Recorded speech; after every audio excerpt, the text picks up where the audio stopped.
Yo! What is up, y'all? We're back. The 1v1 tournament for May edition. I need to move my mic. Hold on. Is this better? Hello, hello. Hope this is better. But we are back with the May 1v1 tournament. This should be the last one that we have. I don't know if we actually have any more after this. Because next season the tank actually comes out.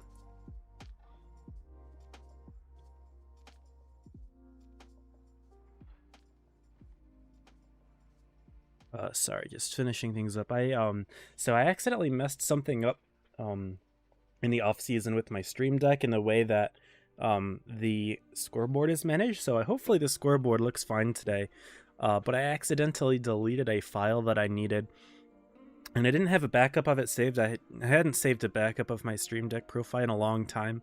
So unfortunately, I had to kind of scramble today to throw something together last minute. I hope that the scoreboard still looks okay.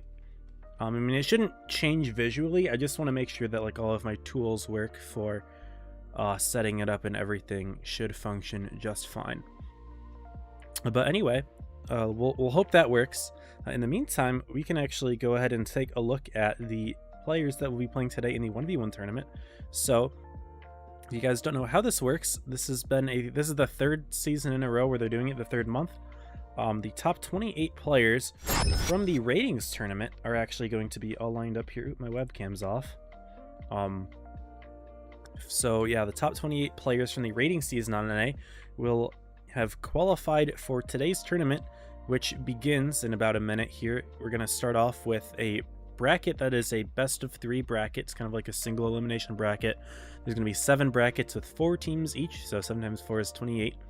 And then after those single elimination brackets, we'll have 7 players left. They will do a round robin, and the top 2 players from the round robin will go to grand finals tomorrow. Here are the 28 players that we have from the rating season.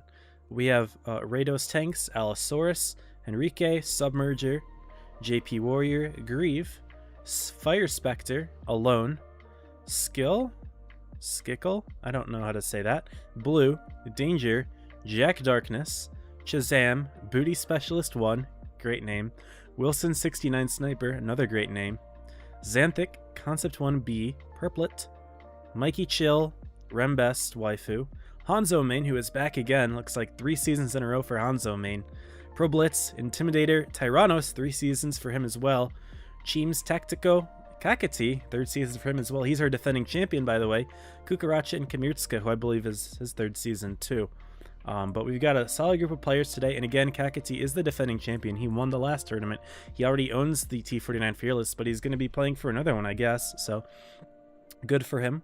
I don't know exactly which of the groups that I will be streaming, but I'm going to go ahead and get that pulled up now while we are hiding the screen just so that I join the room and don't accidentally spoil anyone's tanks. We're following Keck. Okay. Keck is going to be playing against Submerger in this first set here. Okay. Very cool. So I guess that's kind of how it's gonna be how it is for these 1v1 tournaments, is I follow the last season champion, I should say. I didn't know who I was going to be spectating at the start of this, so it's whoever Tolian gave me, and it looks like Tolian gave me Keck, which is honestly not a bad thing. Since I know who I'm streaming now, I can go ahead and put in the names to the scoreboard. And also, that means that I can pull up the bracket for Keckity and Sub. I don't know what bracket number it is. Group 5, it looks like, actually. Yeah, there we go. So pull up Group 5. Ooh, we got some good players in this one. Okay. So this is what it's going to look like for the bracket. So we've got Keck playing Sub, and Fire Specter playing Kamirtska, who is the highest win rate seeded player in this tournament. So it'll be tough having Keck and Kamirtska fight against each other. These are 2 players that are both very much capable of being in the finals, and they're having to fight on the very first set. Kind of similar to how the one tournament where Keck and Exent both got matched in their same bracket as well. And so that was a little bit unfortunate, but that's just how the seeding is going to be. Anyway, we should be good to go ahead and show the thing here. So, yep, we've got about 2 minutes until the game start. And again, so this is just a pretty chill 1v1 tournament. You know, gonna be nice and relaxed. I'm just gonna leave the face cam on, and we're just gonna chill. Obviously, neither of these teams have logos, but I do want to double check really quickly and make sure that all of my mini-map stuff works. So I just want to make sure, so I can turn on the icons. Looks like that's left from Grand Finals. I can turn them on and off. That works. I can swap teams. That doesn't mess with the icons. Okay. Then I can turn on the icons, turn them off, and swap them back. And then if I have the icons on, I can add a black background to the logos if necessary. And then I can hide the banners entirely if I want to. Okay, cool. So I was just testing to make sure all of that worked just fine, because I accidentally deleted the folder that had all of these tools. So I had to try to make them as quickly as I could last second, but it seems like it worked. Oh, one other thing that I wanted to test is if I hide the banners and then swap the teams and then I unhide them, that worked. Okay. So I can hide them, swap, and then unhide. Okay. Anyway, I was just testing to make sure it all worked. We should be all good. Say hello to everyone in the chat. Jim's here, TK07. We've got Belch, what up? Tyrannos, good luck tonight, man. 34 can have 10 mil of your credits. If I could give away credits, I would definitely like hold contests to give away credits. I wish I could do that, because I really don't need them. I did end up spending a decent amount of credits just for the new line, right? Buying all the new tanks and equipping them and everything. But, you know, other than those credits, you know, that wasn't more than maybe 20 million, 15 million, something like that. I really don't know what the number is, but if I could give away the rest, I absolutely would, because I don't need them. And 4 ratings, that'll Keck, yeah. Right on, right on. I should have checked what these are, what levels like they are, how they ranked. Sub says, why try? He's given up already. Keck's playing the new 777, the Russian heavy that was just added to the game 2 days ago on Friday. A tank that you had to gamble for. Looks like Keck did. I gambled for it as well. But Sub doesn't really seem to want to try here. He knows that he's going to get beaten. So ends up playing a 183 instead of trying. Puts a shot in and actually does track Keck. So it does win that trade there. But the 777 has some really nice DPM. And Keck's just going to rush him down and not even worry about taking a second hit. Gets the tracking shot. Sub uses their repair kit. Will he be able to sneak in that shot there? Bounces the second shot. And any hopes that Sub had of hitting a third shot to get the kill, kind of gone now at this point, because Keck is not a one-tap anymore, even with the hash pen. So if Sub somehow were to reload this, he could have gotten the kill if he had penned it, but I mean, he's not even going to get the reload in the first place. Keck takes it no problem. I would like to see Sub try to win this one, because this is kind of just making it boring for me, but you know, it is what it is, I suppose. If that's how he wants to play this, then fair enough. And we'll give 1 point to Keck for that. I guess I could put K's in there since Kakity is now with a K, but I'm just going to leave it because this is how everybody knows him. Now he does try. Okay, Sub, maybe he was kind of baiting Keck a little bit there with the 183. Baiting him to play, maybe to let his guard down or something for game 2 here. And now Sub's pulling out the stir if he is going sweaty after all game 2. So maybe a little bit of tank massaging there. And Keck's running the 1-2-1-B, and I know exactly what that means. He's running the triple consumable 1-2-1-B. So Keck loves to run goofy lineups, first of all, but two, I know that he has his 1-2-1-B equipped with all special consumables. I don't think he has any repair kits at all. I think he's got super speed, adrenaline, and reactive armor. That's at least the last time I saw Keck play this tank, that's what he had. I'm just watching him in a scrim. I think Joker was just memeing around. So this is entirely possible that we see the triple consumable play here from Keck, which would be really nice and goofy here. Or Paradise, 2 technical wins. Nice, man. Good stuff. Yeah, there's a decent amount of no-shows in these tournaments. It happens a decent amount, actually. It's not that surprising. Who is your opponent? That is a bummer for them. It does suck to no-show, especially when this rating season, right, is an entire month of people playing hard to win and qualify for ratings and then not being able to make the tournament. But it is what it is. What's up, Game & Watch? Welcome to the stream, bro. So Sub is trying to hunt Keck down. Keck is just kind of chilling on the bridge here, waiting to see if someone will overextend, but Sub may actually find him here. Sneak that shot in. React. Doesn't put the first shot in, and Keck does back down. And Sub's gonna activate that super speed. Keck doing the same. Will Sub be able to sneak in that first shell? No. Keck tracks him. Sub sneaks in a shell there. Takes one though, so Keck has put in 2. Sub's only put in 1. And is Keck just gonna run here? Looks like he just wants to run. This is not the best engagement to take, is just straight up brawling with the Sturv K.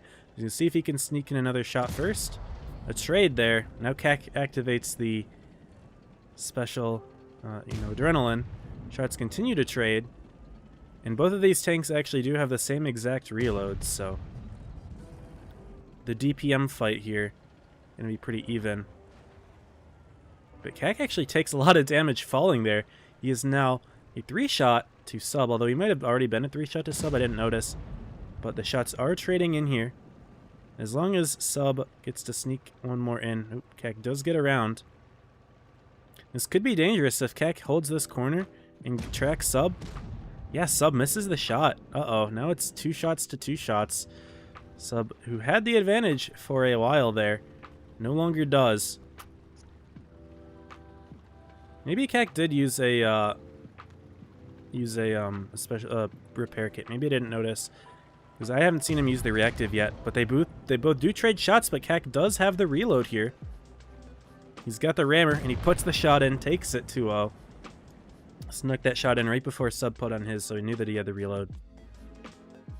Because, of course, again, they have the same reload. So, yeah. But GG. Keck does take it 2-0. Sub absolutely could have, taken it a little further if he hadn't bounced the one shot, but he did. So Keck takes it. And right away, we've got that one completed. So I am going to really quickly go ahead and refresh the website to see if anything else is done here.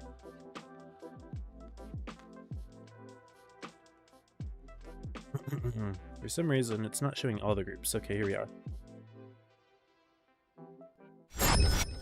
So, oh, this is you, isn't it? Forever Paradise. You _ blue. So taking it 2 over Enrique.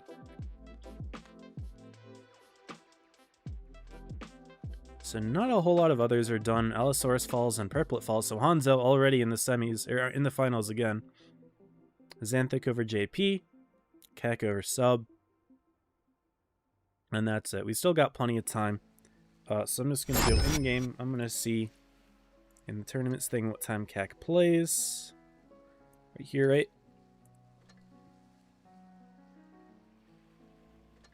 Does it show time? 22.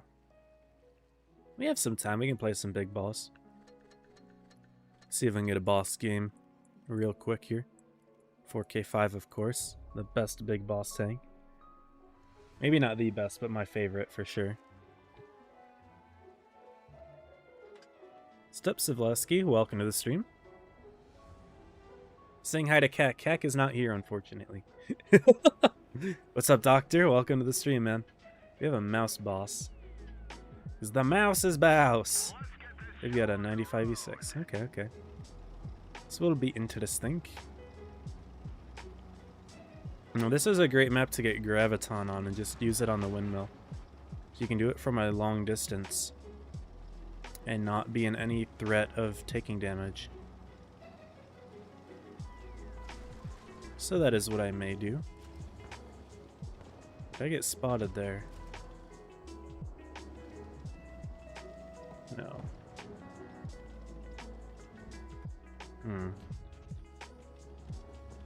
I am pretty far forward here. Looks like there is their TVP. Was he driving the front of here? No.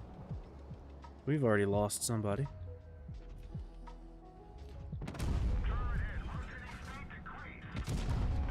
He's already bounced a shot here. It's nice and silly play.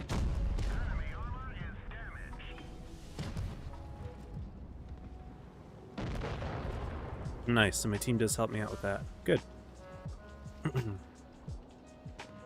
Both of our bosses have already taken a decent amount of damage. R92 is pushing into their spawn, which I think is a really bad idea. But, you know, whatever. Sneak those in. Heal ourselves up again. Sneak another shot at the boss? No. TVP is gonna want us here. It's fine. I'm just gonna relax. I didn't see what ability that TVP had. I wasn't paying attention. I should have done that. Because if he's bomber, I want to keep away from him. He is not. That is also scary.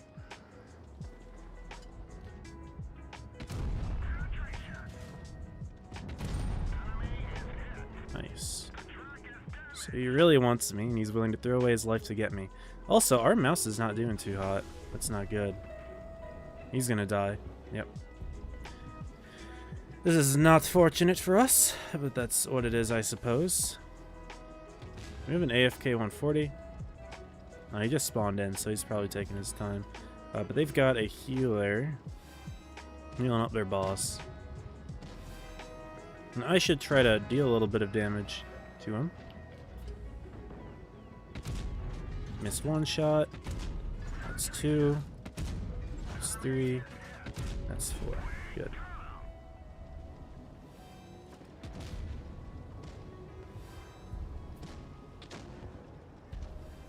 So 183 seems to want me.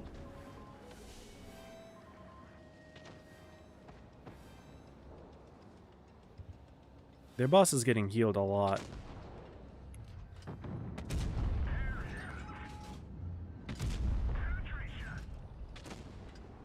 Which is good for them, not good for us, of course.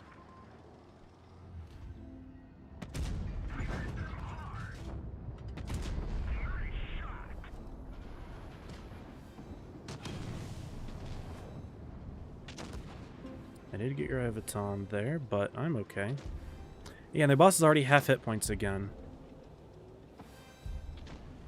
This team is not pushing him very well. Can I help this STB somehow? Don't know. Hurt me. Okay. I'm Graviton now. This is good. I'm level 4 Graviton.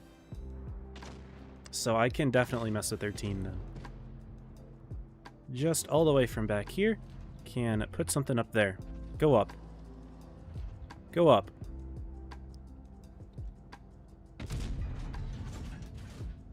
Haha. 1500. Just from me sitting in spawn. So dumb.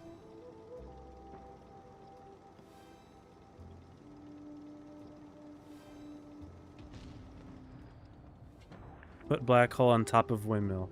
I'm just gonna tell them that. Our boss is already on half hit points again, less. That guy bombed our boss.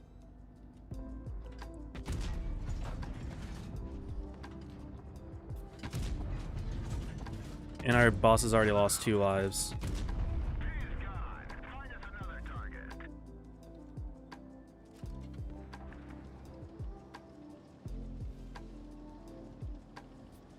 There's no reason for him to do that.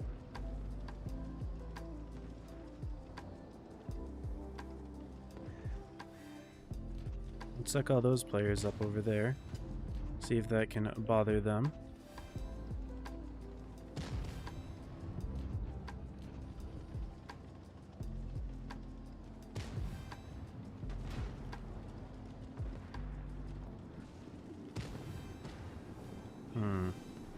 Theirs is still playing pretty far back there. So let's just see if we can suck their player up top. Might as well give that a shot.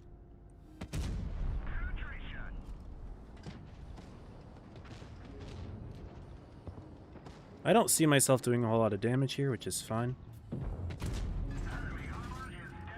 I don't mind not doing a whole lot of damage, because I've got my ability. Can definitely help my team here. That was low damage. Oh, and that guy got full health wrecked. Yeah, this team is not too good, are they? Their boss is playing smart by not going back up to that thing. What's the best way that I can disrupt him? Probably putting this up there. But even that doesn't seem to be working too well. My team is just dying too fast. Shot directly into the ground. And yeah, their team is just too good. They're all together. If I move too far forward here, I'm at risk of dying. Which is not what I want in the Graviton, because of course my goal is to troll. Yeah, and their boss is already destroying ours again. Just like that.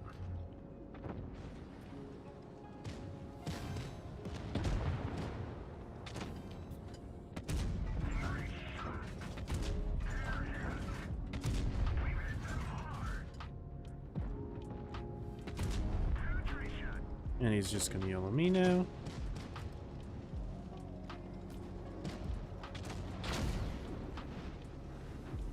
I'm getting slingshotted around. Well, I will slingshot him too then. This boss is horrible.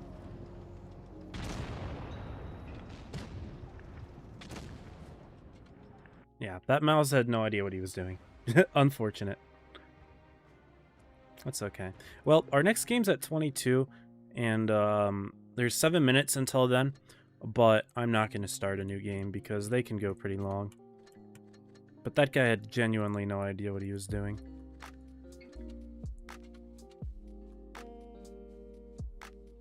Unfortunate.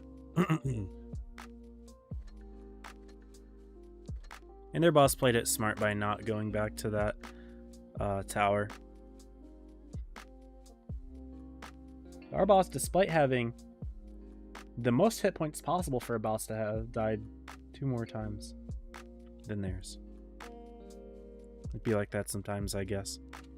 Anyway, I am going to pull up the T100 LT and get ready for the next invite to the 1v1 tournament, which will come out in about 2 minutes here. And I guess we can, in the meantime, check and see how the rest of them are doing.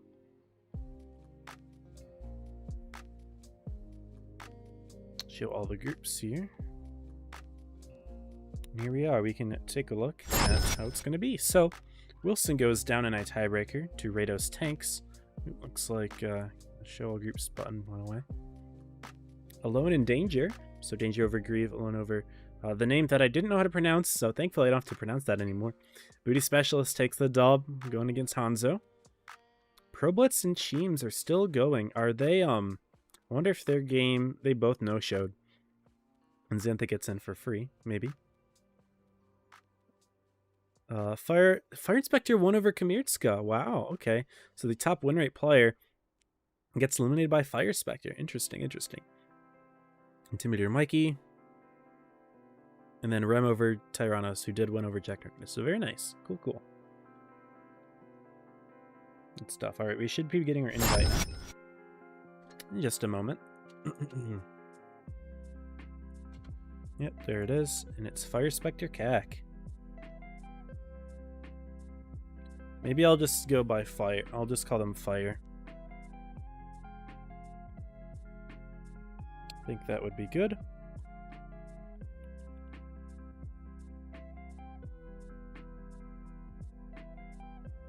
Cool. Well, game will start in about 4.5 minutes here. The map is going to be Normandy Beach for games 1 and 2, so the beach side of Normandy. It is the west side. And the tiebreaker, let's see, will be on Dead Rail, the Railroad. Which I really don't remember which side that is because Railroad is kind of in the middle, but I believe it is the side with the hills and not the valleys.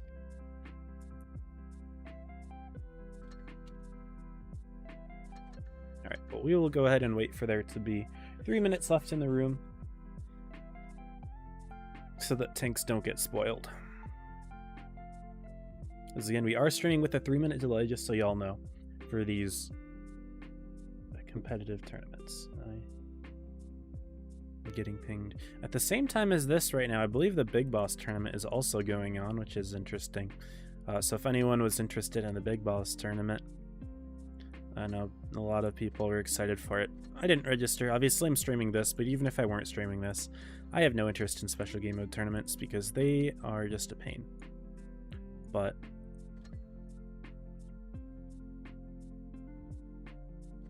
still cool. If you are into that sort of thing. So right now I believe it is group format. So it's like, is this a 1-day or a 2-day? I think. Is this a 1-day? No, it's a 2-day tournament. So right now it's a group stage and it looks like it's a elimination tournament in groups of 4. Super interesting.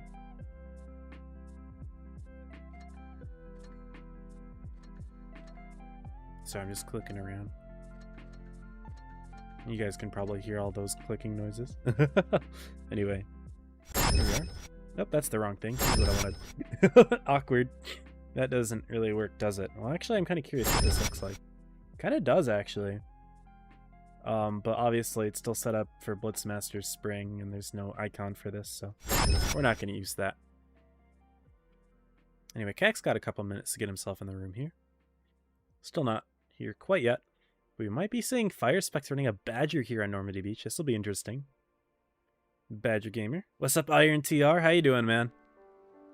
Welcome to the stream, dude. We're watching a 1v1 tournament right now between Keck, who is the previous champion of the tournament, and then Fire Specter running a Badger. Or changing his tank out, maybe. I don't know. We're on Beach Normandy again, so good amount of hills here. Hold down tanks are usually pretty good. Light tank could sneak into the beach somehow. Could be played interestingly. Yeah, Fire Specter just gonna run a Badger. Last time I didn't check how these two players ranked in the end. So if I click here, he was the 9th ranked player, Fire Specter was, and Keck was 21. I didn't check sub. Maybe I could go check sub real quick. No, that was the boss game. Where is sub? He was rated 24, so 2 players that ranked near the bottom, and I'm assuming that's just because they wanted to at least just get in the top 28 and not really have to worry about grinding for top 10 because that's really hard. So, Keck is running a Badger here. Uh-oh, are we going to see a Badger Ditto? That'd be interesting. Neither of these players know what the other is running right now, so if they both happen to pull the Badger, that'd be a nice, silly moment there.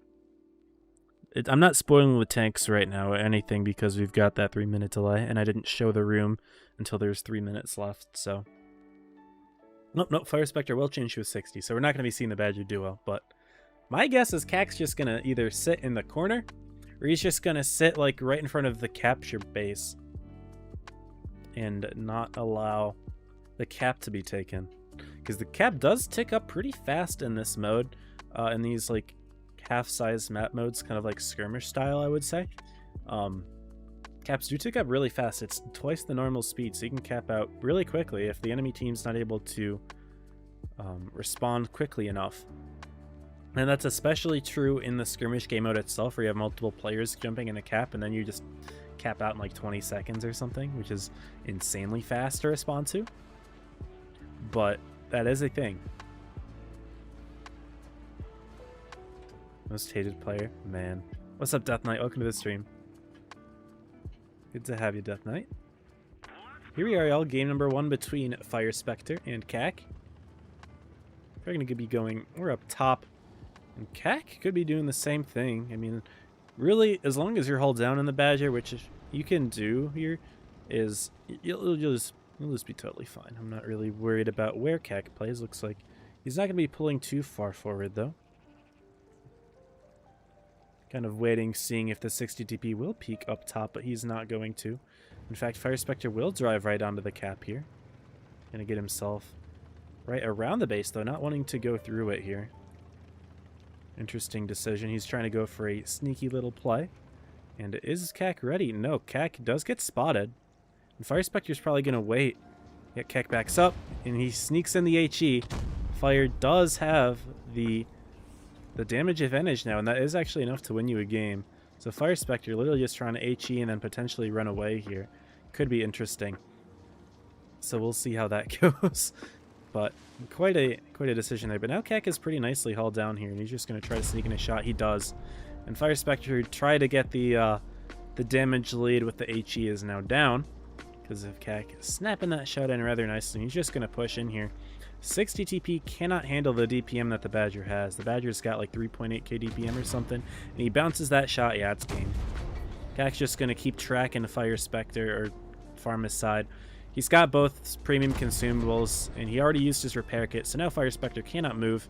He is going to be tracked consistently here by Keck. Puts in another shell there.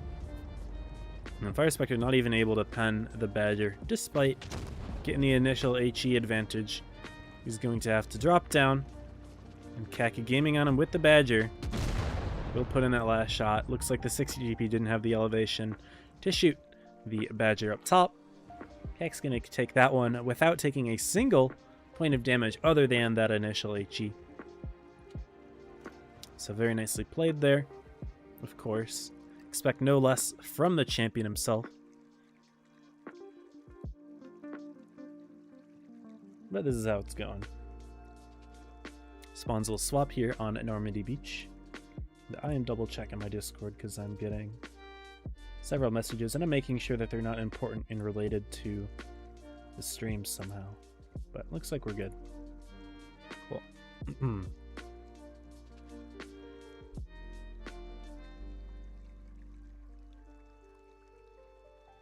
Now, while this is going on, I just really quickly want to double check and see if that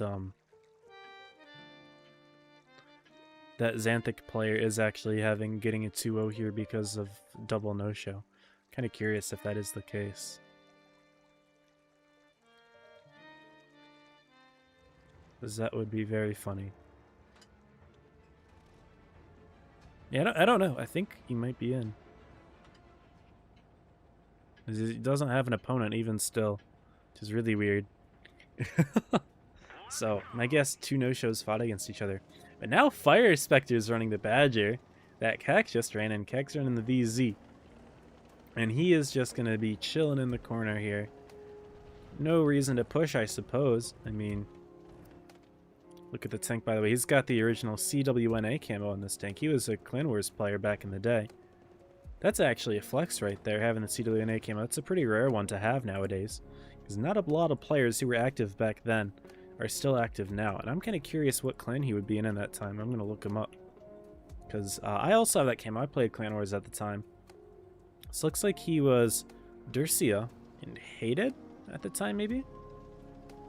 The history on Blitz stars doesn't actually go back that far. But, cool.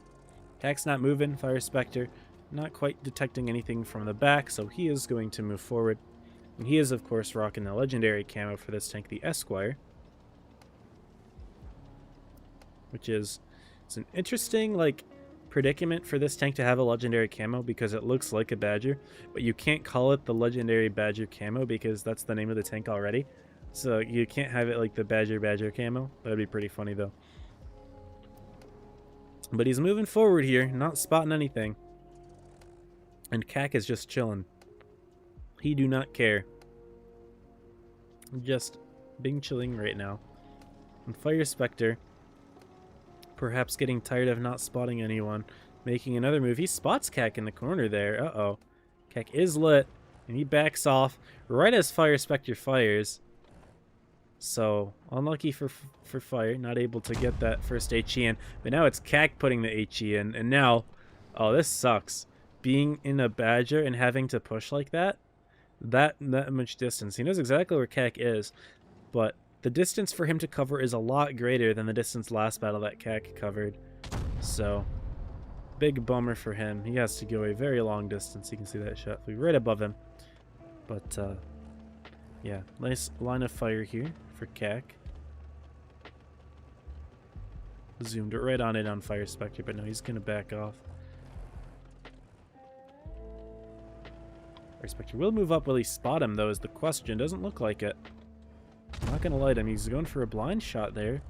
And since he's hidden behind a bunker, he's not going to notice that Fire Specter is moving forward here.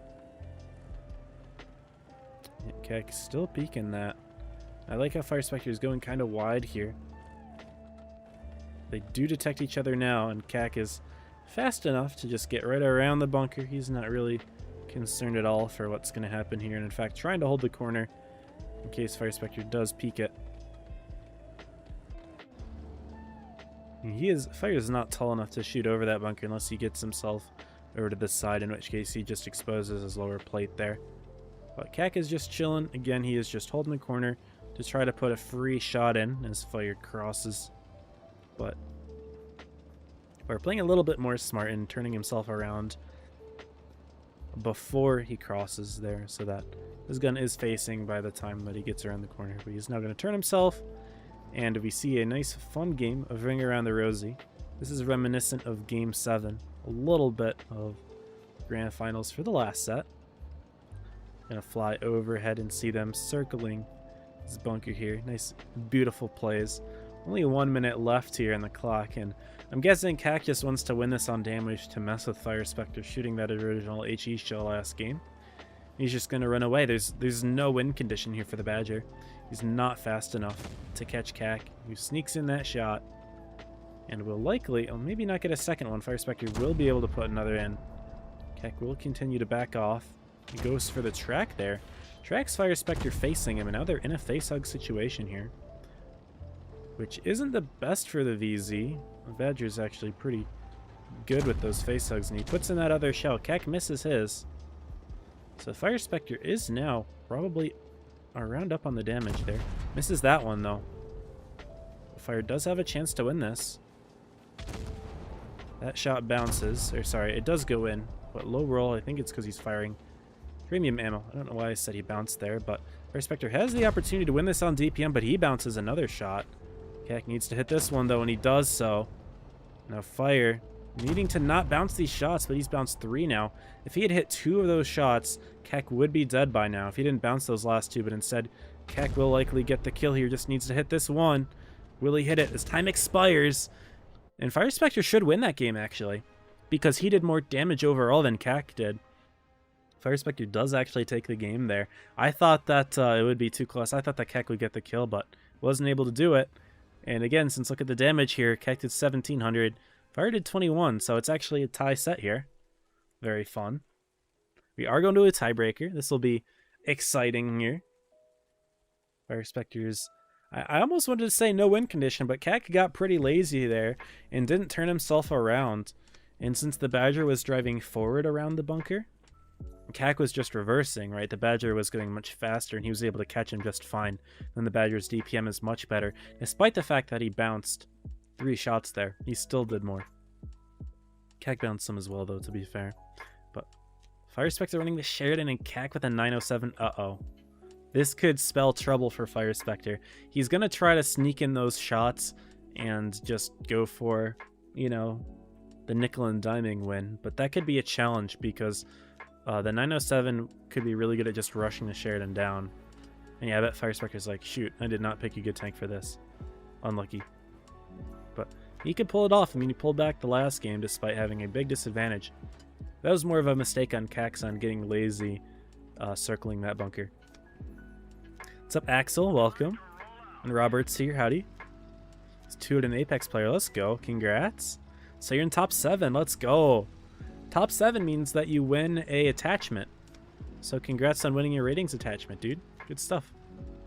Fire Specter's hiding in the corner to try to see if he can spot Keck out. Keck drives through the base there, actually.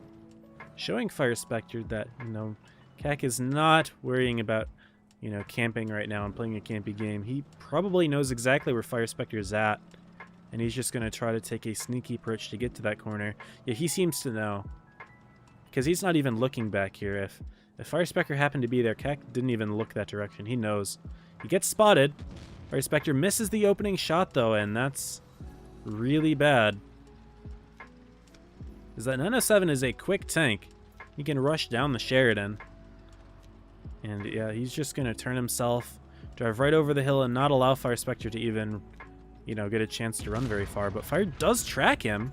So nice tracking shot, but now Keck can just, you know, chase him down. Don't know if the Sheridan's going to be fast enough to outrun that gun. He is reloaded, though, and Keck misses the shot. This should be shell number 2 for Fire Specter. And if he hit that opening one, Keck would be a one-tap right now.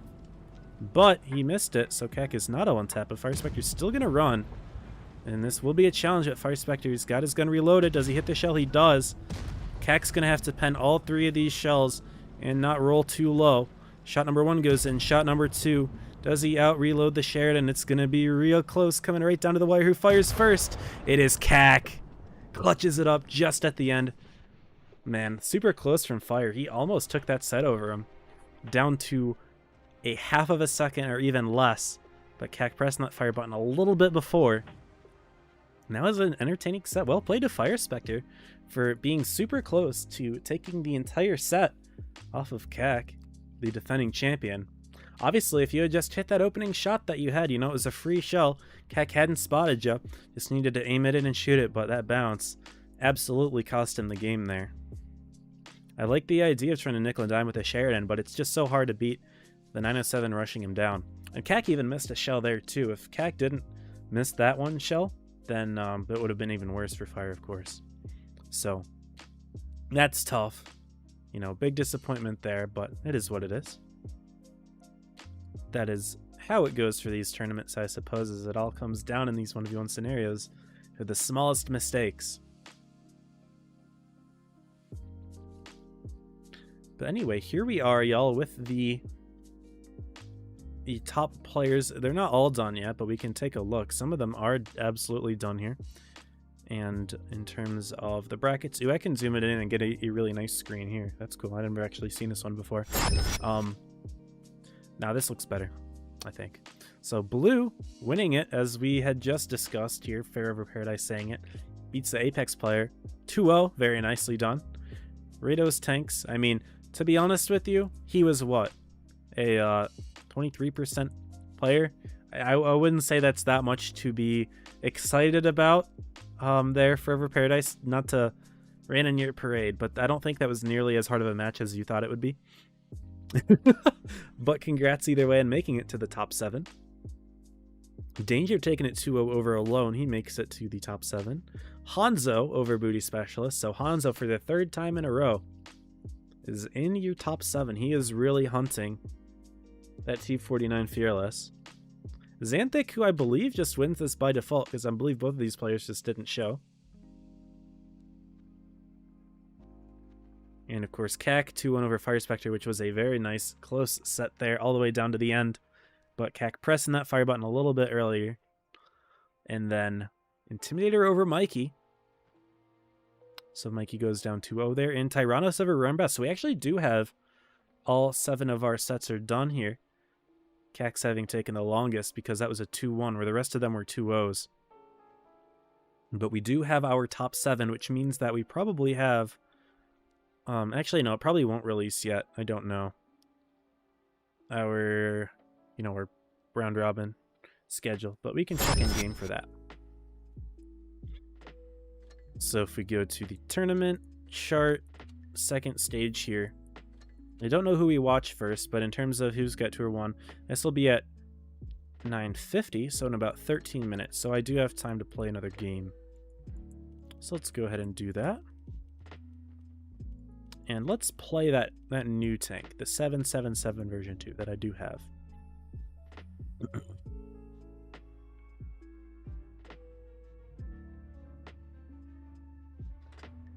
Not the boss, that's okay though. It's a 60 TP, probably a good boss to have.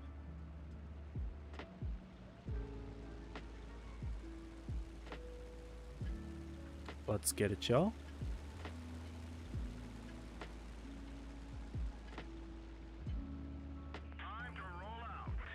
Enemies is T57. That's a pretty scary boss. Clippers are actually kind of terrifying. I won't even lie to you.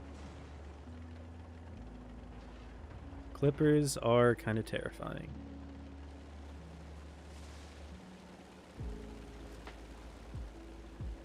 So let's see if we can keep these players in line here. Our boss is going outside.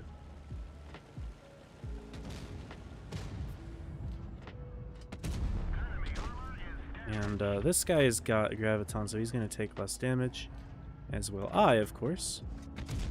Somehow that bounced. I don't know how that bounced, because that looks like it hit him directly in the lower plate there. But whatever.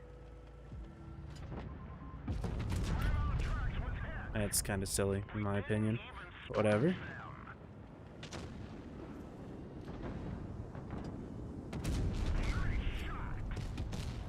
I'm already level 2. Very cool.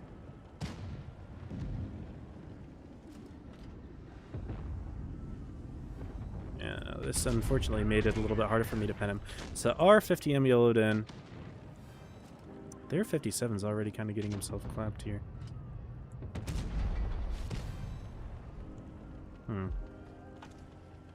That my reticle was in a good spot. It was not.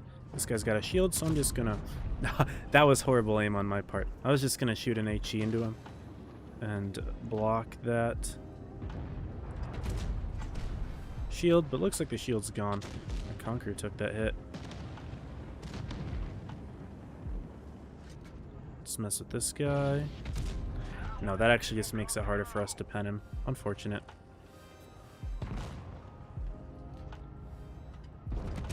He is penning us no problem, and I cannot seem to hit his lower plate. Even though I aim directly into it, it just does not seem to connect at all. I get aim rack there. That 60 DP is incredibly lucky that all of these shells that I'm fully aiming into his lower plate are just not hitting. Very lucky indeed.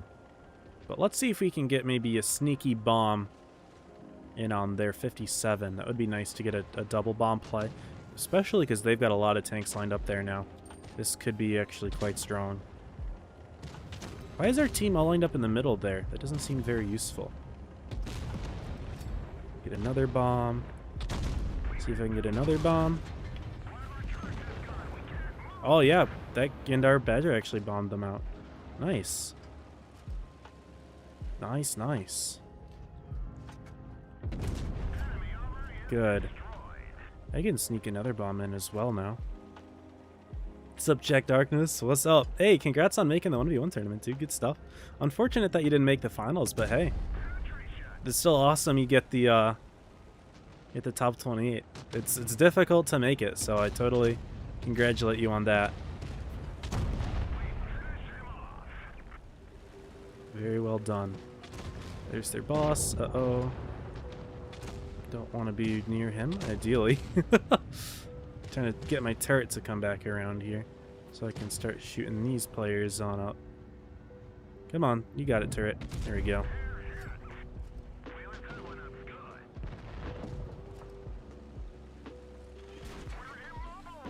And we'll just bomb that player, might as well. Yeg is looking at me here. Nice try, buddy. I get Amarak for the second time. That's the second time I've gotten Amarak in this game. Two lives, 2 Amaraks. Can't exit to play boss. Rip Keck. That sucks. You would rather be playing Big Boss right now than the 1v1. That's understandable. That's funny. That's funny. Game & Watch, you're lucky to have it. Ooh, how many did you gamble for? You spent 60k? That's a lot. See, I got it off of charms, but I also, like, I pulled the tank multiple times by the end, so I ended up getting a lot of my gold back, which is pretty good. So unfortunately, because of this gravity thing, I can't use my ability too much on him. But there we go. This should kill him. Good. We just keep messing up that 60 TP. Lol. Poor guy. Ooh, our boss is going down, though. I'm going to go back around. Not through the middle, because I feel like that's death, and the 95 and 50M are just killing themselves. But I can definitely do some good damage from over here, I think. Because their boss is now here. In that corner still. And I should be able to do some good damage to him. Or his team. I got spotted here. And their boss is, yeah, he's going to be looking right at me.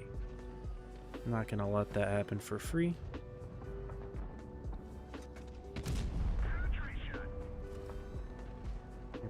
This is now looking... I'm level 5 Catalyst, so I can do a lot of damage here. Prefer not to get ammo racked.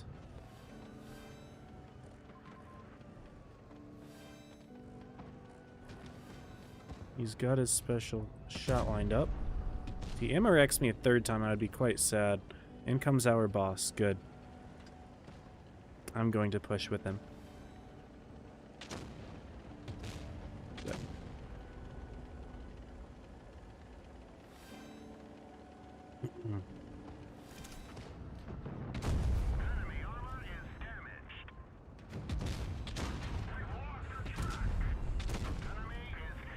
Yes, keep taking damage.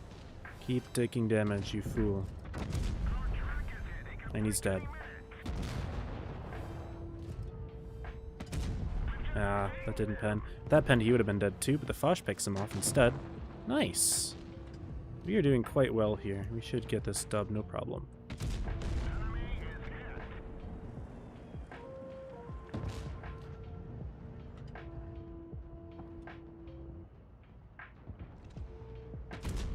Nah, shot missed. He bounces 2 off me, lol. Am I still spotted? I could just be spotted still. Didn't think I was. So unfortunately we don't get to Graviton Troll here, but we did get some really good damage with our Catalyst ability, which is incredibly strong. Ouch. His bomb hurt actually quite a bit. He dies anyway. And we should get this one. Nice. 54, when did he bounce all 3 off of me? I should have died. Grillmax is here. What's up, Grillmax? How you doing, bro? How is life? Oh, we got our invite. Nice. And we did way more than our boss. We did like 5k more. That's crazy. Nice. How many credits do we get? I'm curious. 200k. Pretty good. Alright. Time to hide the screen as we get our invite. Okay, okay. And it is Blue Intimidator. So we do get to watch Forever Paradise here.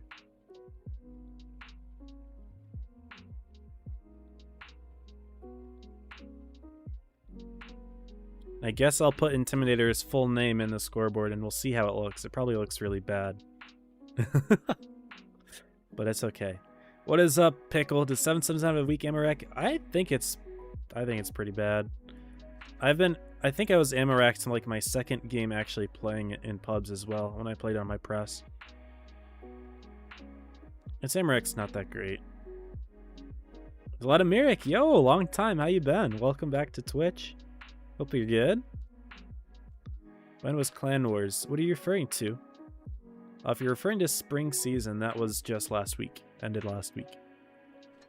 Last Saturday was Grand Finals.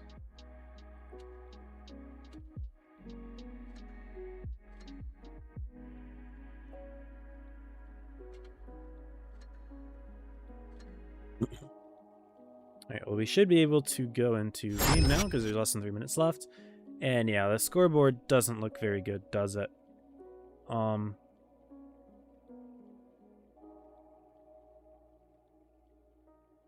Is there anything I can do about that?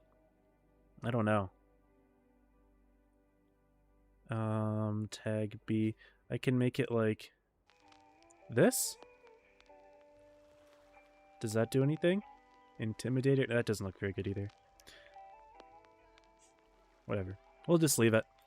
Intimidator. There's not really a good way for me to shorten his name at all, so we will leave it.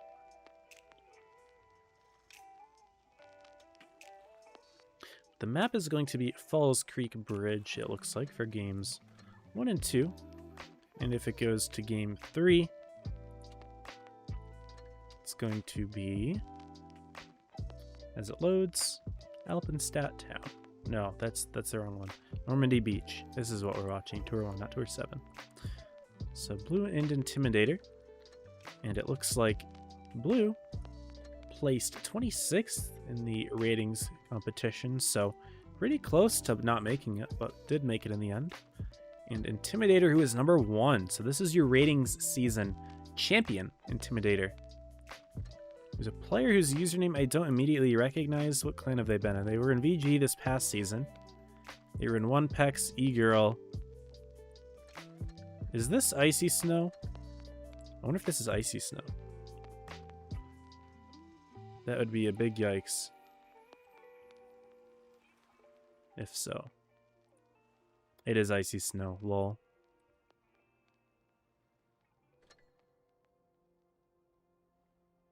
Icy Snow, if you didn't know, is a person who had a very interesting set of DMs with the popular YouTuber known as Droodles.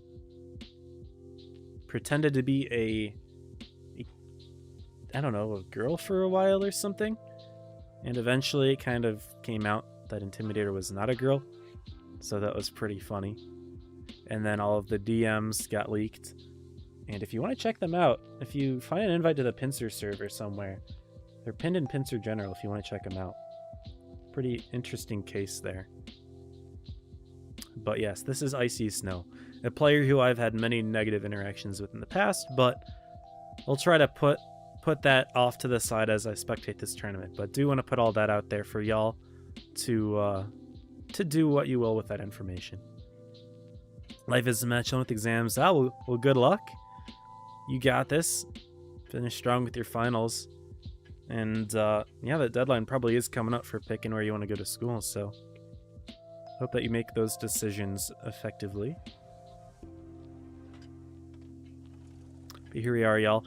Object 777 being run by Blue here, and Intimidator, a Badger.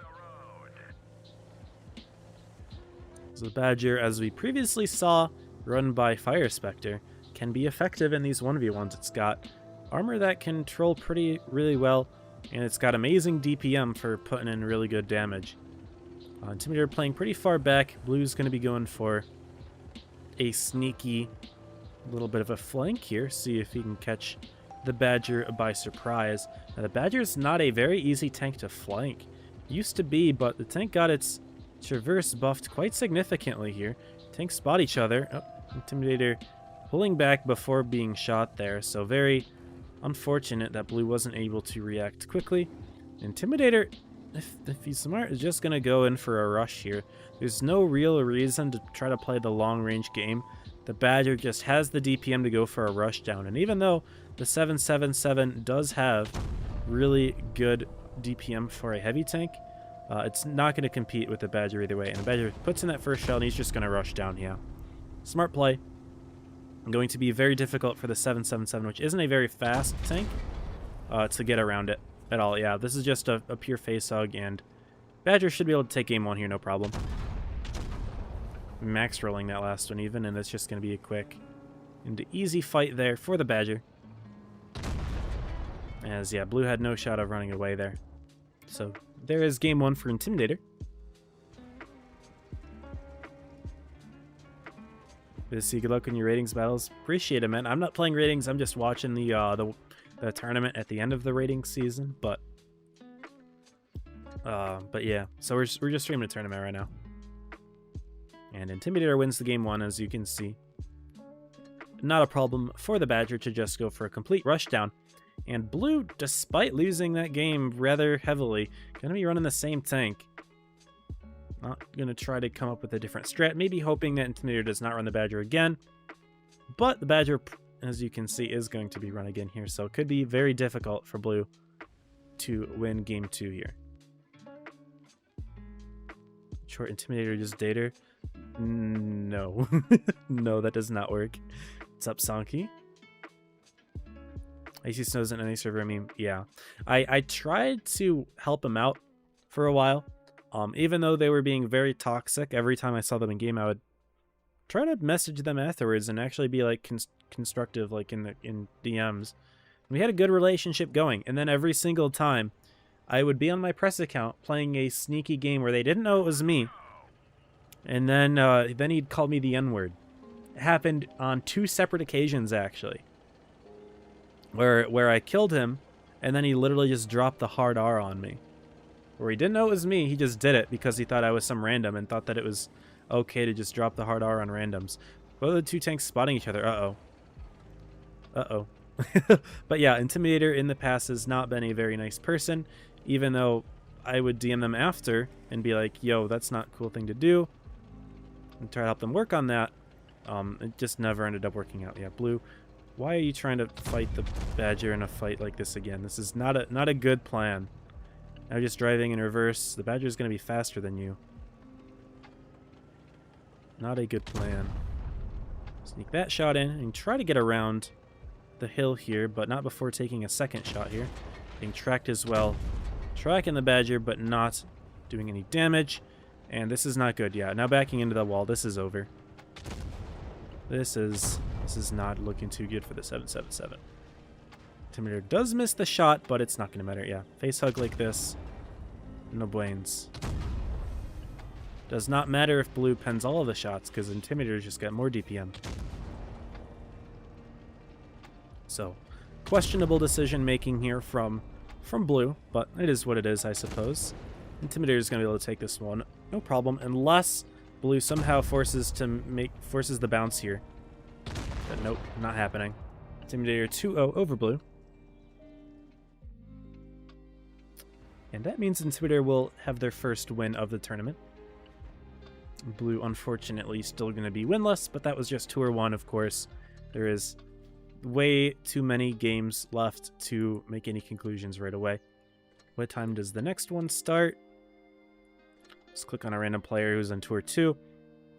9:12, so we've got time. I can play another boss game. We'll just do that in between, right? And since this is a 1v1 tournament and spawns aren't really going to be effective, I don't need to keep switching over to light tanks. That's not really necessary. So I'm not going to bother doing that. Just going to get rid of all the tournament overlay. The Icy Snow is a meme. Multiple times. Used the N-word hard R on me in-game. Despite me being nice. And trying to give constructive criticism. But then after the most recent incident that we had, I was like, screw it. You are beyond helping. I cannot help you anymore. You're just a bad person. You're not misunderstood. Because Icy Snow kept saying that he was just misunderstood. But, and I tried to believe that, but at the end I was like, no. You're not misunderstood. You're actually just a genuinely bad person. And so, I no longer try to be kind to them anymore. Because they have shown their true colors multiple times by literally dropping the hard R on me for no reason. For killing them. Not really for no reason, but it's not a very good reason, obviously. Let's heal the boss. And our CC is using the reserve shell.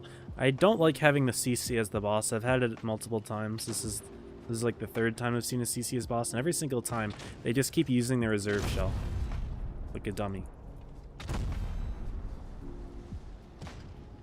I will heal them this once, but I don't see myself healing them too often. If they will continue to just use their reserve shell.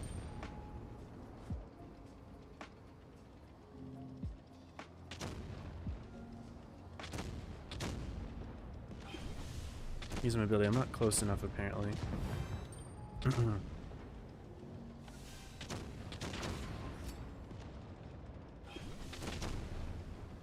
And this player will use their bomb on me, I'm guessing. Yeah, and I got shot from behind as well. Dater has W Riz. That does not work. Dude had to fight a Badger spammer. Bro, I watched your game, first of all, and second of all, do not spoil.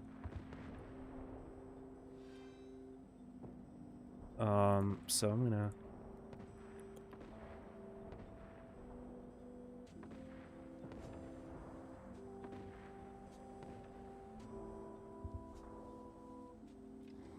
No spoilers. You can't just come into my chat and then spoil the results of the match that we are watching. That is not cool. That is not cool. Spoilers are not cool. Do not spoil. I will time you out. I timed you out. I will time you out for longer. I have very few rules. No spoilers is one of them. Why you would come into my chat and spoil the game that we are watching, I have no idea.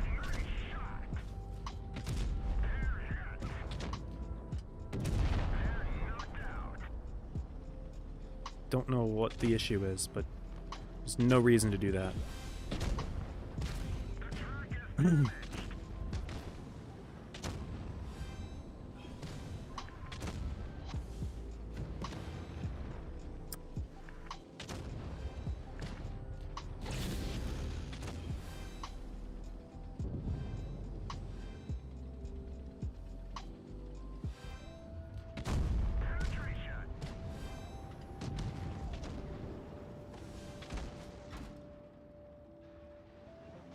Oh, that's their 704 doing that.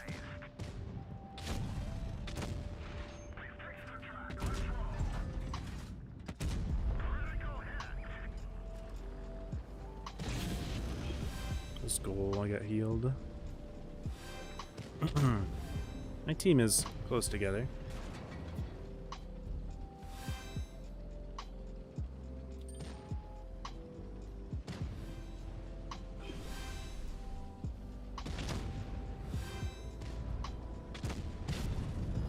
Yes, come closer. Now I will suck you up.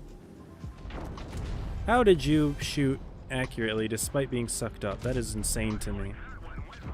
That is insane to me. Why does that happen?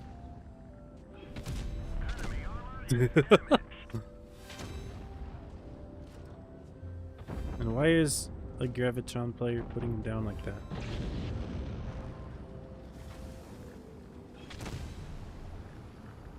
I should kill their 704. I should do that.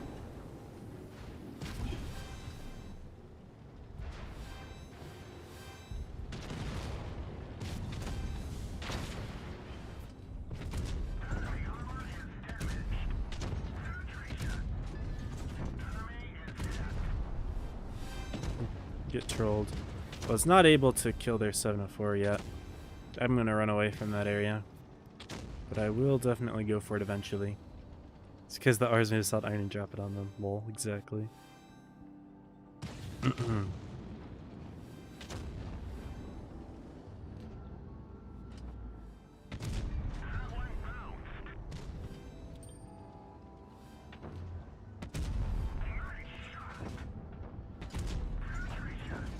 Why do people keep putting it on the player? Put it above so that they get trolled. Now go up. Go up. Get to your uppies. Never use the N-word. Surely not, sir. Surely not. Surely not. I'll shoot you. Getting a little lag here. Uh-oh. No, don't get sucked away. That is not cool. Come back. Okay. We got rid of one Graviton. That is good. Is their boss AFK? He's not AFK. He's just chilling.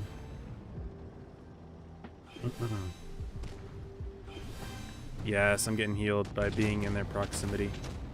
Good. Stay furious. The sir is a wholesome gamer. He would never. Alright, now we troll the yo. Or not. Or not. That's silly. Okay. Very cool. You said after we said lineup in game. I see.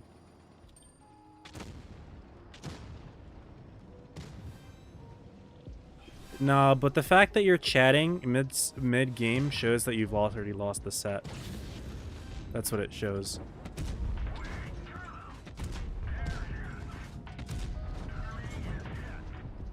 And it's not tolerated.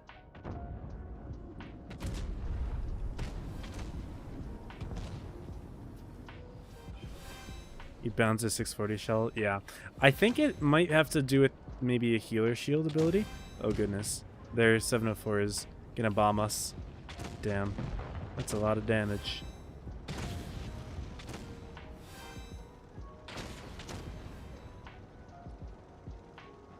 They're all together here. Let's put them up.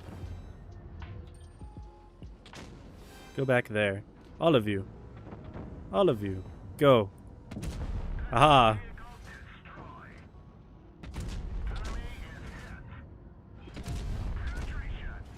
Oh no, he can clip me actually. Wait, no he can't. No he can't. Get trolled. Goodbye. You can't clip me anymore. Too bad. Too bad. Too bad. Oh, I'm getting shot from behind. No. Go away. You cringe lord. Man. I tried. It's okay. The game's almost over.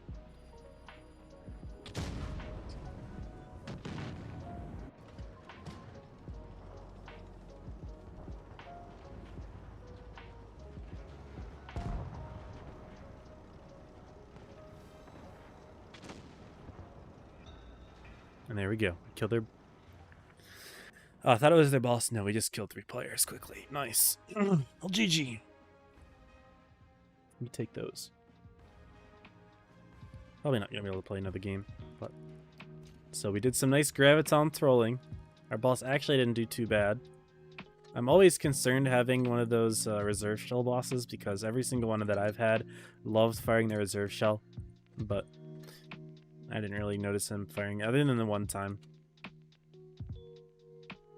So GG there. What time is the next one again? Looks like the rest of the sets are just not done. What's going on there?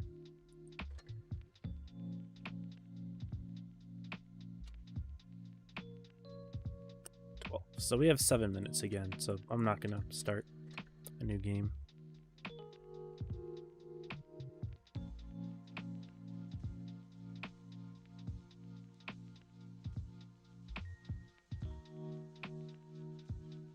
Excuse me, hiccuping.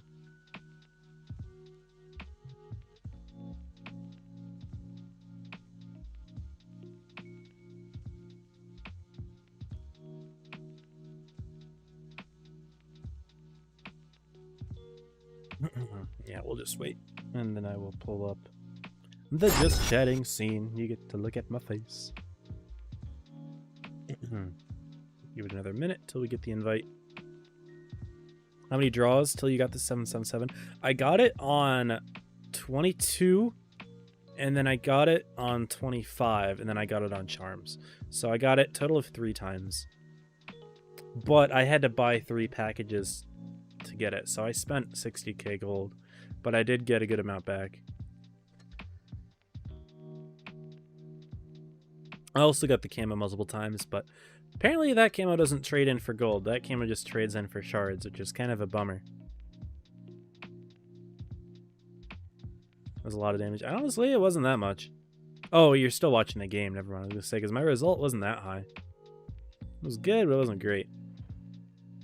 If I had, what's it called? Catalyst, I would get a lot more damage. But, you know, I don't play it for damage, right? When I'm playing as the Graviton, I'm trolling with it. I am absolutely just messing with the enemy. I do not care how much damage I do. It is just fun to mess with them. Alright, we're watching Intimidator versus Hanzo.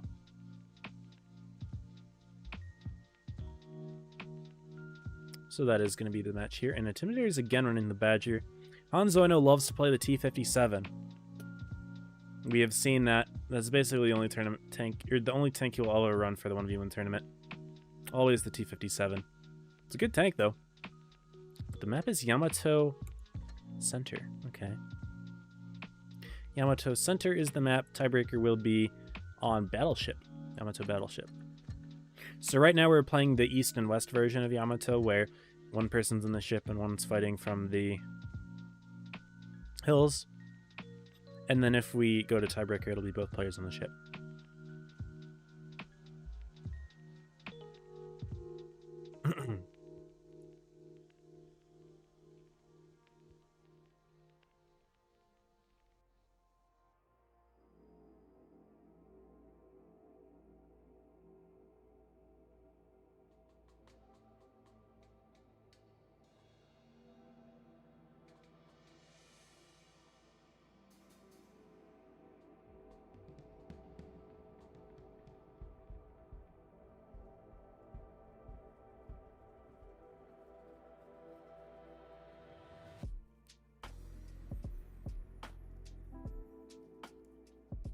We will just wait here until we get enough time, a few seconds, and then we'll go ahead and pull up the training rooms. I know that I'm being quiet a lot. It's because there's not really a whole lot to talk about in these 1v1 tournaments, to be honest with you. Pretty boring. I don't want to say boring, but like a lot slower paced. There's a lot less for me to analyze in terms of, you know, team lineups, you know. It's just one player, right? And it's not like they're teams that I'm super familiar with either. Like, I've seen Hanzo play multiple times, so I know that he's a 57 player, and that's exactly what he's rated up in. Intimidator looks like hasn't picked a tank yet, but they're both switching around. Hanzo's switching to an E5 now. Maybe we will see him not play the 57. Not very common, but I suppose, you know, he could do it.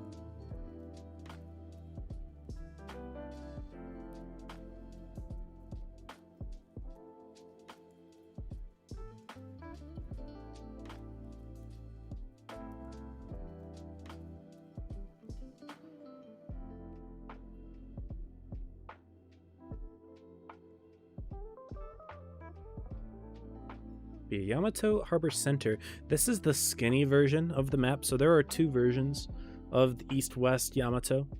There's one that's a lot wider, and in that version it's shifted a little bit more to the north as well. You can actually go to the north spawn's TD spot, and that's like a sneaky way that you can either have the height advantage, or you could have like a really nice held down spot as well.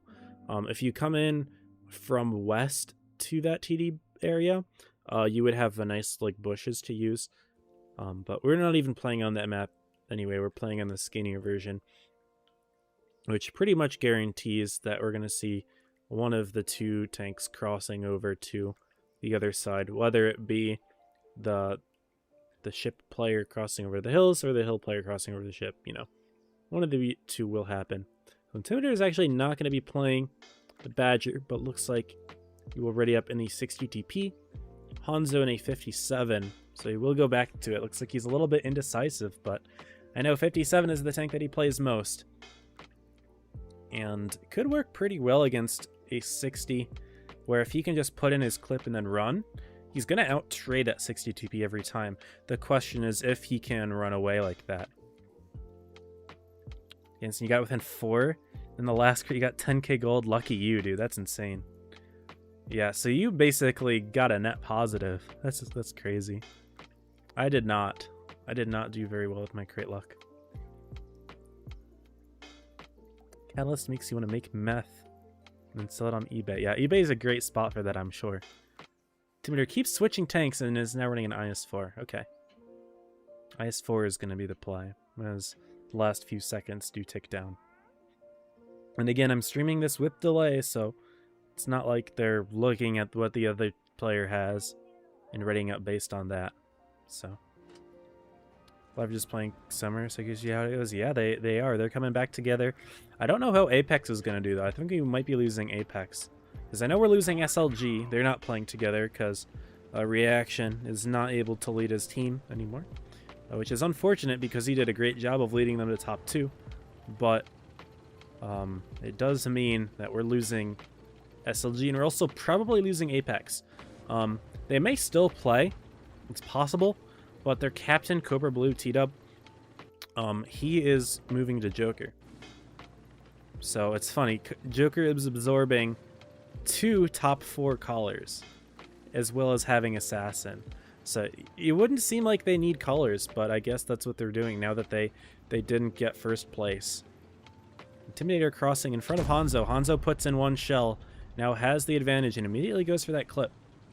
And I'm talking about the 7v7 teams. I should probably be focusing on the 1v1. I mean, then again, this is a more chill tournament.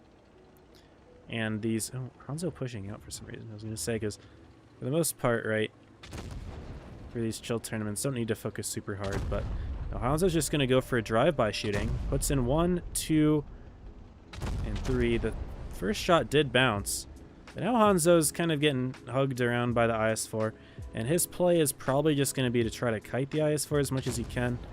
Intimidator can't put an HE or anything there, but this is questionable. I don't know why Hanzo decided to push in here. He can out-trade the IS-4, but he's a 3-shot, right? He is a 3-tap now because he pushed in like that, where he didn't have to. So now he's just going to continue to kite. Puts in 1. Intimidator misses, though. And that's 2. Hanzo will put in that 3rd. Need to hit it, yes. And now don't let yourself get HE'd. Now just hugging Intimidator here, trying to force a bounce, but Hanzo's got a long clip reload. I don't know if he will survive this. HE would be bad, so don't get HE'd. Okay, but actually Hanzo should survive. He's going to run, but put in that shot and does so.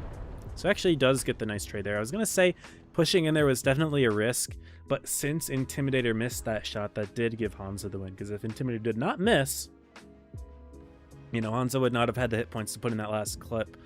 So could have been really risky there, but does pay off, I suppose. Hanzo, I feel like in the 57 you do want to play it a lot slower, right? When you're in a clipping tank, you want to play it slow. Just chip them out and go for trades as opposed to an all-out brawl. But 57 is blessed with having okay DPM for being a an auto-loader, I suppose. And so it did work out there. Game number 1, Hanzo does make it work. But now Intimidator's playing the Sturv. Okay, this could be scary. Tank's got mad DPM. And it's got the hit points of a heavy as well, despite having a lot of the mobility characteristics of a medium. He's going to be fighting an E5, though, Hanzo, reading up in that tank, as we've only got 5 seconds till this next one. And so that could be interesting, because Hanzo is not likely to bounce any shots off of Intimidator, whereas the E5's armor is respectable enough to get bounces off of Sturv K in a 1v1 situation like this. If it comes down to a phase hug, I mean, E5's got good turret armor, but the cheeks are definitely pennable, so it's not like the E5 is invincible in the face hug, especially if Intimidator is running calibrated, which I don't really know if that is the case or not. But in either case, the E5 does have a chance of bouncing some shells, which would make a big difference, and you might actually have reactive as well, but I'm not sure about that one. Intimidator going all the way to the south side of the map and trying to see if he can catch the E5 off guard, but no, they actually end up just trading positions entirely here. Intimidator just driving right on through, and Hanzo doing the same from the north side. So a bit of a goofy little swap here, but now Hanzo in the town and just continuing the circle. Just wants to catch the Sturv eventually. I mean, the Sturv is the faster tank, but Hanzo hoping that he can catch him anyway, or maybe just seeing if he can, yeah, sneak the side shot in initially, kind of like he did last game. He put in that first shell, which made a big difference. Now he's going to turn around entirely. I'm not going to try to sneak in that side shot. And Intimidator, I mean, I consider that maybe a slight mistake, not at least looking that way, to see if, you know, Hanzo sneaks in another side shot just like last game, but thankfully for Intimidator, it didn't actually cause any issues, because Hanzo wasn't looking that way in the first place, but he's just lined up on the corner here, waiting for Intimidator to push right into that gun. And it looks like he's going to. Gonna push right in, and will Hanzo react quick enough to get the shot in? No, slow reaction there, not actually hitting the shot, and Intimidator backs off. So Hanzo, despite, you know, that being the entire plan, was to go for that first shell. Did not hit it. But questionable decision here. I don't know if rushing down this tank is a good idea. He does so. Uses reactive. And misses the shot. And Intimidator's got double consumable himself here. Bouncing one, though. And Hanzo going for the tracking shell, Intimidator immediately repairing it. Now, Intimidator does not have a repair kit anymore. He uses the super speed in order to get away, and Adrenaline to put in an extra shot. Hanzo puts in an extra one and is now in a nice brawling scenario, but Intimidator is a little bit further away, and Hanzo's not able to hide. But now, he puts the tracking shot in, and the Sturv K did not have a second repair kit. So scary there. Hanzo doesn't have a second repair kit either. Uh-oh. Actually, I think he just used both of his repair kits. I believe Hanzo got tracked initially. He puts in that shot there. Hanzo needs to roll high to get the kill here. Intimidator needs to put in 2 shots. Needs to pen them both, too. Bounces it, though. And Hanzo getting a nice face hug, but does roll high and takes it 2-0 over Intimidator. So gets the above average roll. Also bounced the shot from return, so even if Intimidator penned it, wouldn't have made a difference, but shows that the E5 can bounce shots in the face hug scenario. Because at the end of the day, even if on paper you can pen the tank, it's not always easy to pull it off in a battle where things are moving around and the enemy's actually sentient and moving, you know, making it harder to pen. So Hanzo takes it, and I didn't actually see the results of the previous round, so I didn't actually take a look and see how the scores are. So maybe I should go ahead and do that, I suppose. But that's the end of that set. If we show all the groups here, second stage is not showing for some reason. I don't know why it's not showing on the website. Maybe I need to refresh again. Okay, second stage is here now. Okay, I just needed to do another refresh. Okay.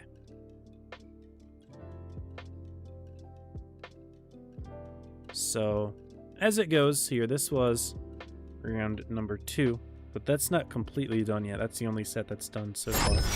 But Intimidator beat Blue, as we had seen. Tyrannos beat Danger 2-1, and then Keck beat Xanthic. And so, we did have a bye. Hanzo had a bye. Now we see Hanzo beating Intimidator, but these other sets are not going. And it is going to be Tyrannos with the bye. No, he's playing. Danger has the bye here.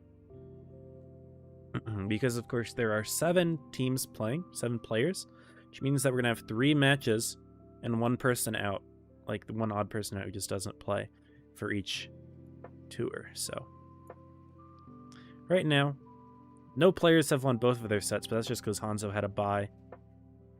But we'll see if Tyrannos or Keck win their set, and then they would be 2-0. Anyway, that is update of the scores. If I can check when the next game will be, and see if I have time for a big boss game in between. Tyrannos will play 33. Yeah, we got time.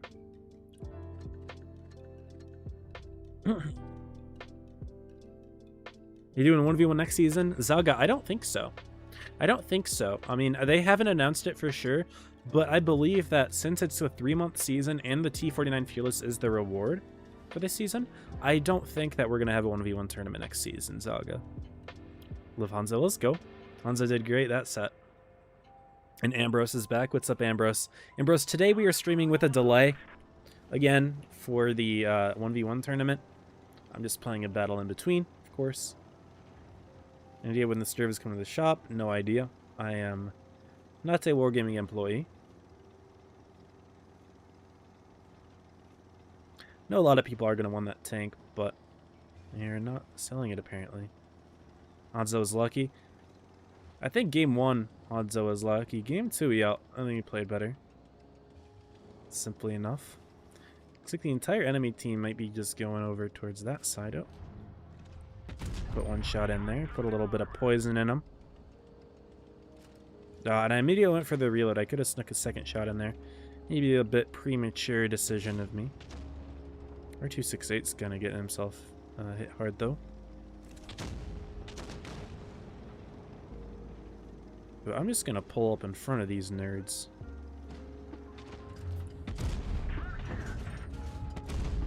Just because why not? And use my ability there. Get him to bleed out a little bit. That badger should die. Yes, good.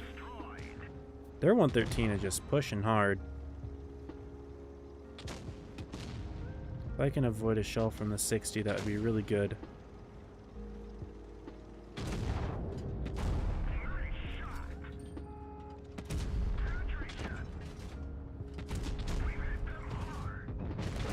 Try to sneak in that last shot. Their 131 came in last second. 132 came in. Sturv isn't going to come for gold for years. It's probably going to be a gambling tank for a very long time. I think Wargaming may eventually realize how many people want it so bad and how much that people are going to be willing to pay for it. So their boss has already died 2 minutes in. I did not actually get spotted, which means I can sneak in on this tank. Yeah. I actually bounced off of his rear, probably. I think he got healed. I think that Badger healed him and put the shield on, preventing him from taking damage. I think that is what happened here. I'm already level 5 because I did so much damage to the boss with Catalyst. That was pretty good. Yeah, 113 sneaks that shot in. Well done there, I suppose. But I can just heal up the boss, so let's do that. That is my job as healer, of course.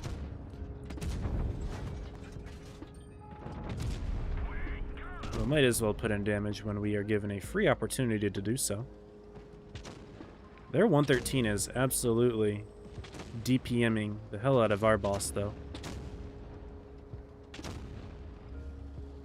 So I definitely should try to heal. Or put out counter damage, I don't know. I think healing is a good play.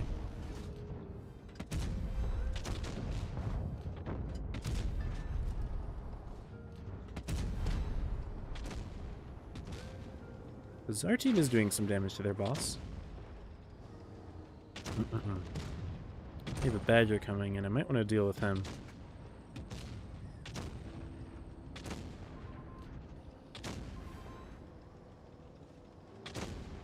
So we'll give our teammate a shield, and then put 3 in here. 1, 2, 3. There we go. Because now what that does is it leaves me with 4 HE shells. So we can start healing these folk. Forget that I have the ability here. Their Graviton, I can see their Yo is pulling up there. So, oopsie daisy. We're kind of getting ourselves tossed around here. Take a big hit there. That hurt. I'm getting HE'd.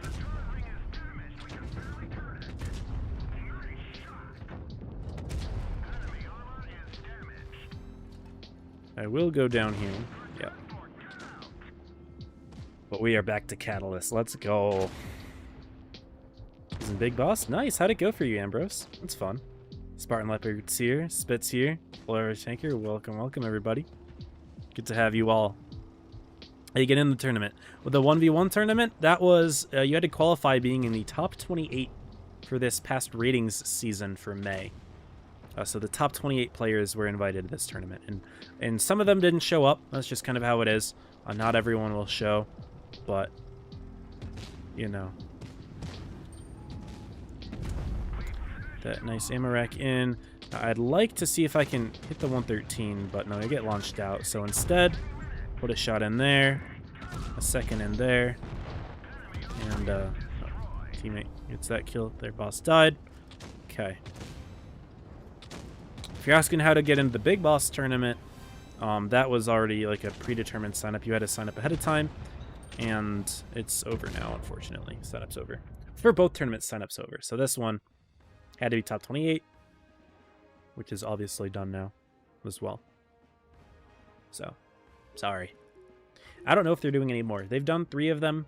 This is the 3rd that they've done, but they did it so that people could get the T49 Fearless, but now that's going to be a rewards tank for ratings, so I don't know if they will do that again. I have my doubts.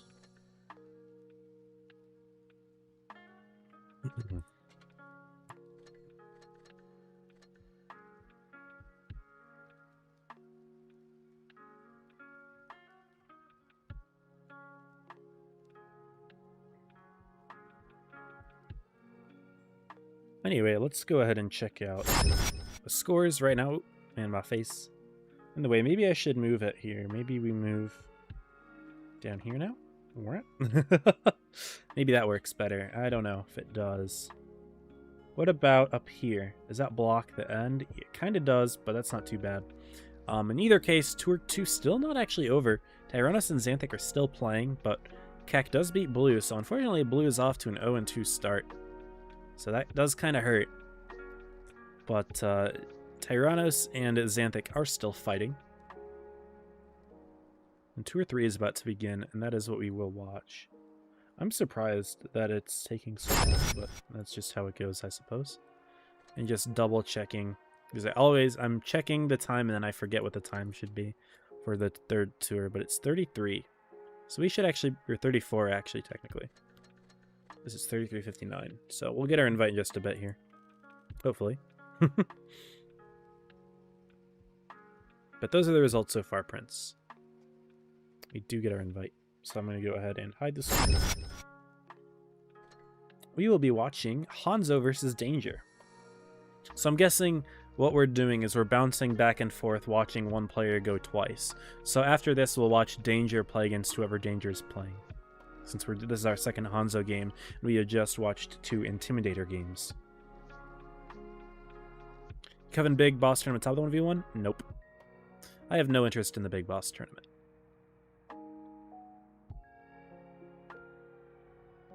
So just the 1v1. I don't think anyone's streaming the Big Boss though. I don't think that gets covered. At least I know the last one wasn't covered. I actually did ask about it for the last time, but I don't really have any interest in watching Big Boss tournaments, to be honest with you. Not a big fan of game mode tournaments in general. They just kind of ruin them for me. They ruin the game mode, that is. I'm not the biggest fan of Big Boss as it is. Personally, I don't like having to rely on a teammate being the boss 6 out of the 7 times and him playing well. Not really my cup of tea, but I have like had a more positive opinion of the game mode recently because I love to do just graviton trolling. That's kind of something that I never really got big into until the last time that Big Boss came around and this time. Because before I just really did not like the mode, but once I realized that you can stack graviton, and so if you have a platoon mate you can just completely troll the enemy with it, I had a lot more fun with it doing that now. So that's kind of my favorite thing to do in the mode. But other than that, I'm not really a big fan of, you know, RNG determining who the boss is and that sort of thing. So not really my jam. But, you know, I'm still trying to see if I can, you know, just play it in between these games here because it is fun to troll. But anyway, here we are. Hanzo and Danger are going to be playing Yamato Battleship. Actually, I didn't check what Hanzo was ranked last game. He is ranked 14th, so he was out of top 28, got 14th, so about halfway, or exactly halfway. And Danger rated 15, so they're right next to each other in terms of rating. Not your number 1 rating player like Intimidator was number 1. But obviously, you don't need to be ranked number 1 to be really good at these 1v1s. And Hanzo, of course, has been very consistent in making these top 7 groups. This is his 3rd time in the 1v1 tournament and his 3rd time in the top 7. So he's obviously very consistent. Same with Keck. Keck also has made all 3 of them. Finished 2nd today's rounds. Nice, Ambrose. Does that mean you move on? Good stuff. In the 7-4005's team. Nice, Cry Harder. Oh, that means you were probably on, is that Nevis's team then? I think that's what I remember. Did y'all actually play with 7-4K5s? Because that's my favorite boss mode tank as well. It's such a fun tank to get as boss, because with the special consumable, your interclip is 0.9. It's less than a second. It's nuts. So if you played all 7 4K5s, guaranteeing a 4K5 boss, that's just incredibly strong. That sounds fun. But yeah, I'm not a big fan of game mode tournaments in general as well, because I played the Gravity tournament when they had it, and it was such a horrible experience. I would never touch it again. I've played this game for almost 9 years, and I can without a doubt say that that was my least fun day that I've ever had playing Blitz, was that Gravity tournament. It was just so unfun. Because the tournaments just kind of suck the fun out of these game modes by turning them into sweaty and frustrating, you know, situations. Like for Gravity, it was just the fact that, you know, it's entirely play Yagi 100, have one tank spot, and then just kind of nuke. And it's just so campy and not fun. And for Big Boss tournaments, it was just Graviton. How high can you have multiple Gravitons pull their gravity and then just kind of throw you around? So, not my jam.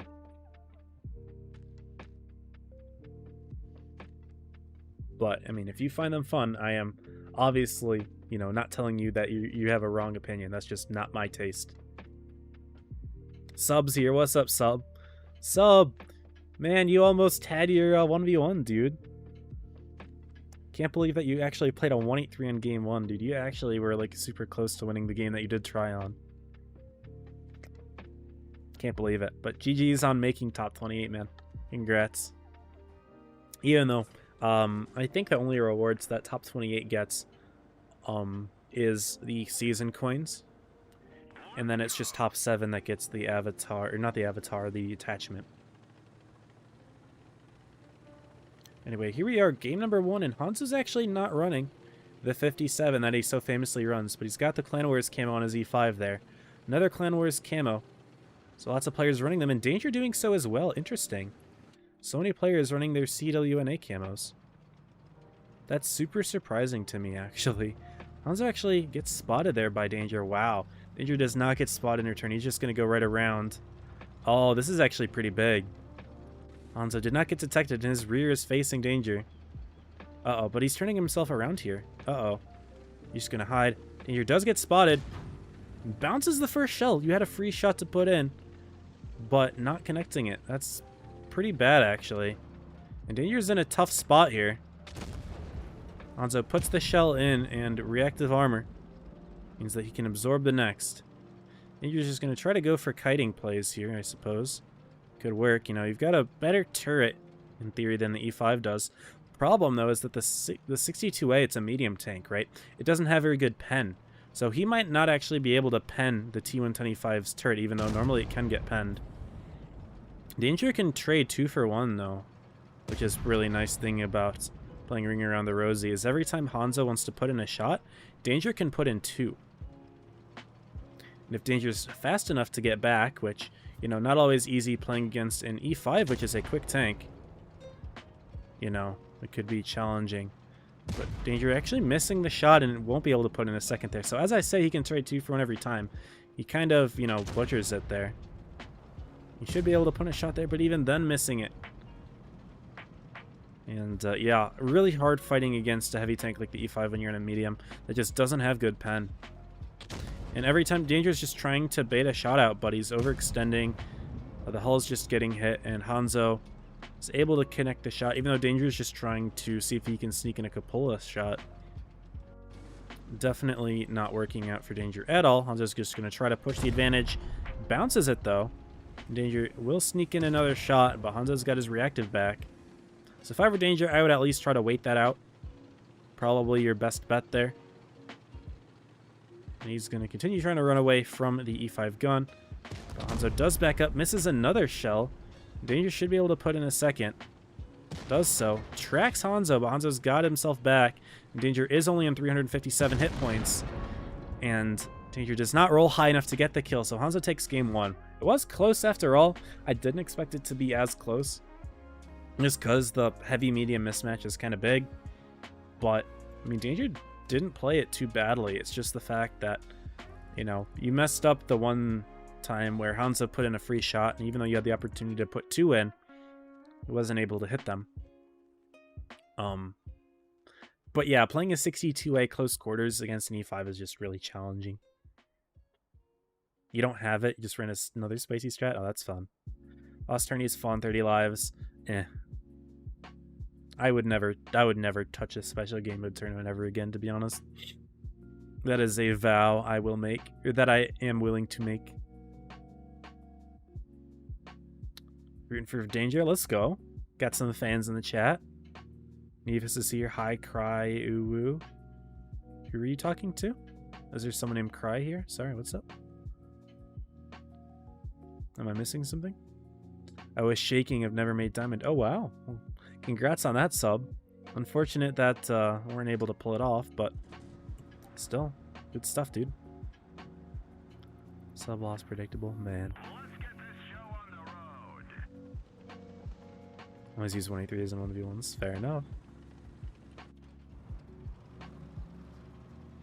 But Danger does run the 62 again. I consider this extremely questionable. He's doing it, and I respect it, but I don't really agree with it. I'm guessing maybe he thinks that, you know, he played that last game pretty well. He can win another if he plays it better. But now he just doesn't have the ability to kite yet. He's just kind of backing himself into a corner here.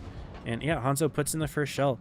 This is really questionable tank choice here from Danger. And yeah, Hanzo's just going to be able to put in 2 shells for Danger putting in the first one. And yeah, no, this is hopeless. Very questionable tank decision here from Danger. Yeah, I don't even really need to talk about this anymore. This is just a free win.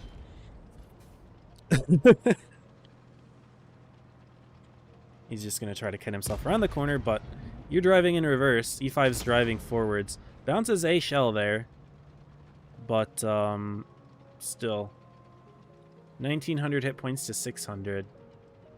Danger will literally have to play this with godlike perfection in order to take a dub here. He can only put in one. He can only take 1 hit. He's about to take right here. And now he has to put in 7 shells. And he doesn't even push his advantage with the reload. And he's just going to pull out sideways for the E5, and down he goes. Yeah. 2-0 there. Hanzo taking that one very easily. And a little bit of an embarrassment to Pincer there from Danger there. Come on, man. You're a Pincer player. I know you can be smarter than that. But playing a 62A in a 1v1 is not a good decision. I wonder if he has low battles and just doesn't have those tanks. No, he's got plenty of tanks here. He's got a lot of tier 10s, I'm guessing, with all those battles, yeah. Basically every tier 10. But a 62A out of all of them? Don't know, don't know. We definitely have time for a big boss, though, so I will do that. Because that was a quick one. We have a 183 boss. I feel like a 183 boss is not very good. They've got a 4K5 boss. Oh, fuck. This is not good. 183 boss is horrible. You only get 15 shells. You get 15 shots. It's not good. Very, very bad boss tank. I would say it's the worst. I can't think of one that's worse. A tank having 15 shells. Yes, your reload is long, but 15 shells is horrible. Am I lit? I'm not lit, actually. Forto 2 kills himself immediately. This is not going to be a fun game. At all.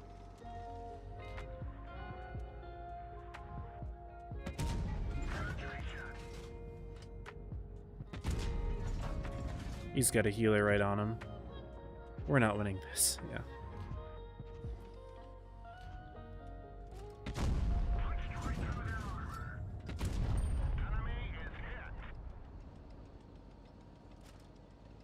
Looks like I've got a TD partner on my team. Helping me out over here. Good kill.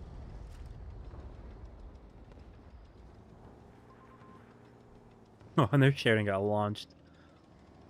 So we're doing okay to start, but our boss is already half health. And their 4K5 is just pushing us. I tracked him.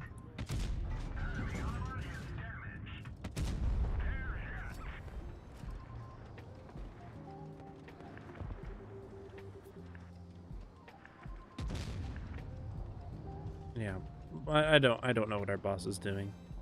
Not playing it well at all. Questionable indeed. Their boss is not the greatest either. Oh, I missed that shell for free. That was goofy.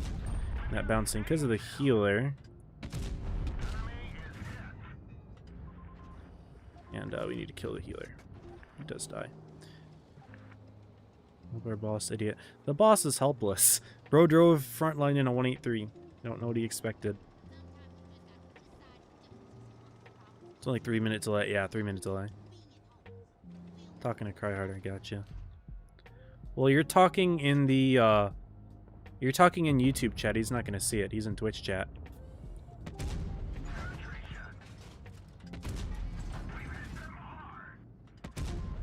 We should be able to get the kill here. Don't get healed last second. Thank goodness.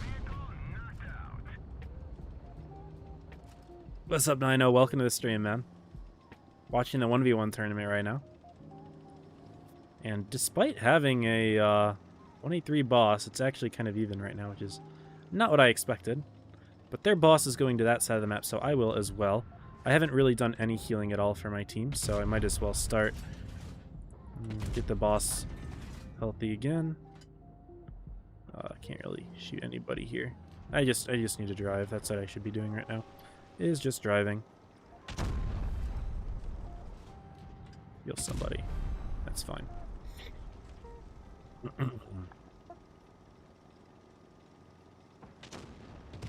Don't want to drive too close. I would not like to get spotted here if I can avoid it.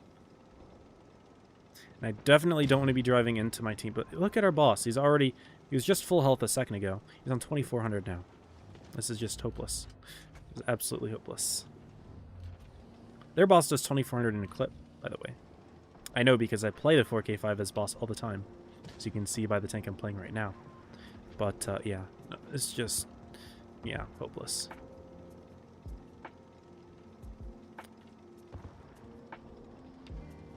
Very questionable decision making. And it's not even worth healing him if he's just gonna die that fast, right? Wish I had a better power. Maybe I just die here and see if I can get a better power to help my team. Because this is not helping my team. We can't really afford to die much more, though.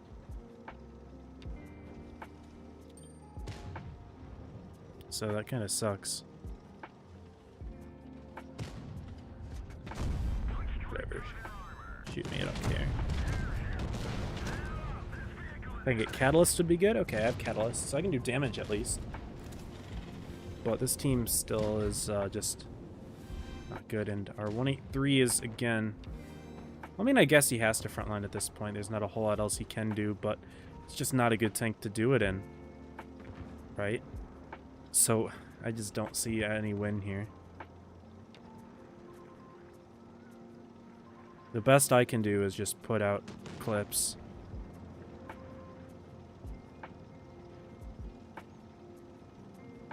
But the 4005 just got a much better clip than 183 does. I should be able to... This is a kill, though.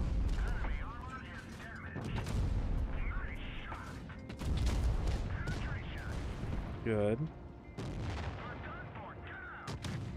So despite... I wish I didn't die, though. Their 422 had the kill on me. I had to make a play for them, though. Just didn't... I mean, it kind of paid off, but kind of not. No, I am a bomber, and bomber is not going to be very good. So I can't play this close range, but we have low hit point tanks already. Our M60 and Ho-Ri are both incredibly low, and this is looking like a loss. They've already killed one, and he's going to kill our E100. GG. Good game. It was close, but having a useless boss does not help. Best boss is 34-3. Nah, best boss is easily the 4K5. Easily.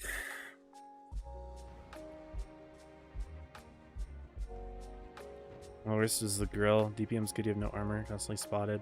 Yeah, grill, I mean, TDs in general can be tough, but at least they have really good damage output, right? The 183 does not have good damage output. Like, yes, he did 16k, which is okay, but you also died twice. I think we killed our boss once. I don't remember. Maybe we got him twice, but I don't know. He also died for free, As we saw, he was just sitting there and lost his full hit points.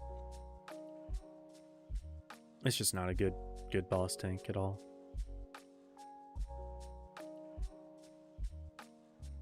You redeem a replay? Sure. Sure. I can watch that next break.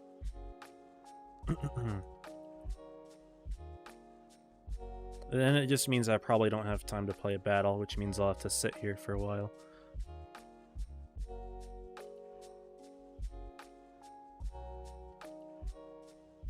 Okay. Let's take a look at how the score is going, by the way, because that should all be done. Looks like it is. Good. Okay, cool. So this is how the scores are going right now. So Hanzo, Keck, and Xanthic all won their games. In 2 or 3, it was Hanzo, Keck, and Tyrannos. Unfortunately, Tyrannos is not undefeated. That would have been good if he got that win on Xanthic, but as it stands, Keck and Hanzo are both undefeated. Tyrannos and Xanthic each have 1 loss, but Xanthic has already had the bye, it looks like, potentially. Only played 2 games. Yeah, Xanthic had a bye for this 3rd one. Why am I hearing ticking? I think that's the song. Okay. The song's ticking sounds a lot like the in-game ticking for the tournaments. So I was like, did I miss an invite? Yeah, things are still looking good for Tyrannos and Hanzo and Keck, of course. Intimidator is 1 and 2. Danger is 0 and 2, and Blue is 0 and 3. So, R.I.P. to Forever Paradise. But that is the scoring as of right now for y'all. So Keck is in the lead, but Hanzo has already had his bye and Keck is not. The two have not played each other. They will be playing next. We're not going to be watching it. My guess is we're watching Danger Xanthic. But Hanzo and Keck will be a very important one. Because obviously, 2 players cannot both go undefeated. Because they play each other, right? One has to win, one has to lose. And so right now, Keck and Hanzo are the only 2 players that have a chance to go undefeated. I wonder if that will likely make the second day. If they keep up how it goes. But then again, anything can still happen, right? Less than half of the sets have played, so if the script flips, if Keck loses the next 4, he's not going to make it. If Hanzo loses the next 3, he's not going to make it. Or no, Hanzo has 4 left and Keck has 3 left, so the other way around, but either way. Love Big Boss where RNG decides which player gets a chance to carry the team. Exactly, Frost. That's why I think it's second worst game mode for sure. Because like that game just wasn't fun. Having a 183 boss, it's just not fun, right? He's not effective. It doesn't matter they did 16k. Like, he just wasn't effective as boss.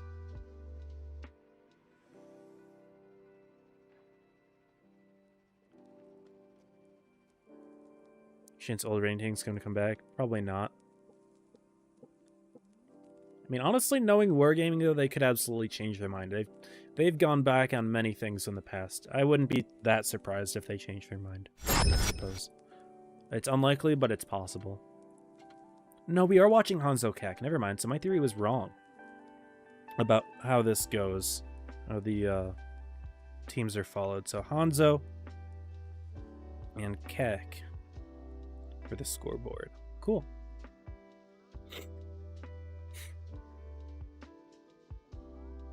Yeah, Frost. That's why I'm not playing the Big Boss tournament, because I easily could have said no to streaming the May 1v1, but I would much rather be doing this than playing a Big Boss tournament. Did you end up playing it, by the way? Just curious because you're in here. I wonder if maybe that's how you lost your games or something, or what? What happened to you, guy? I'm trying to find you. Did you change your name or something?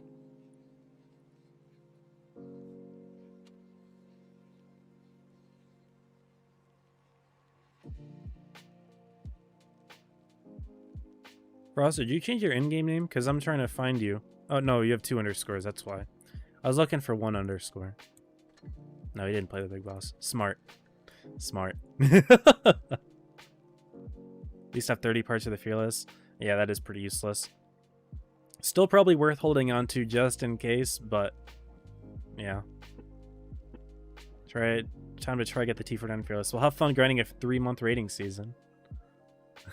3 whole months. Crazy. Crazy. All right. Let's go ahead and show the training room just right about now. So Hanzo and Keck are the 2 undefeated players, so we do get to see hopefully a competitive set here. This is going to be Dead Rail Valley. I believe the past 2 times that they've played, Keck has won. I don't remember how close they were, though. So this is the Valley side, so this is the west side of Dead Rail. And if I check out the tiebreaker, it's going to be on Yamato Center. Okay. So that's going to be the same map that we just watched for Tour 2, which was Hanzo versus Intimidator.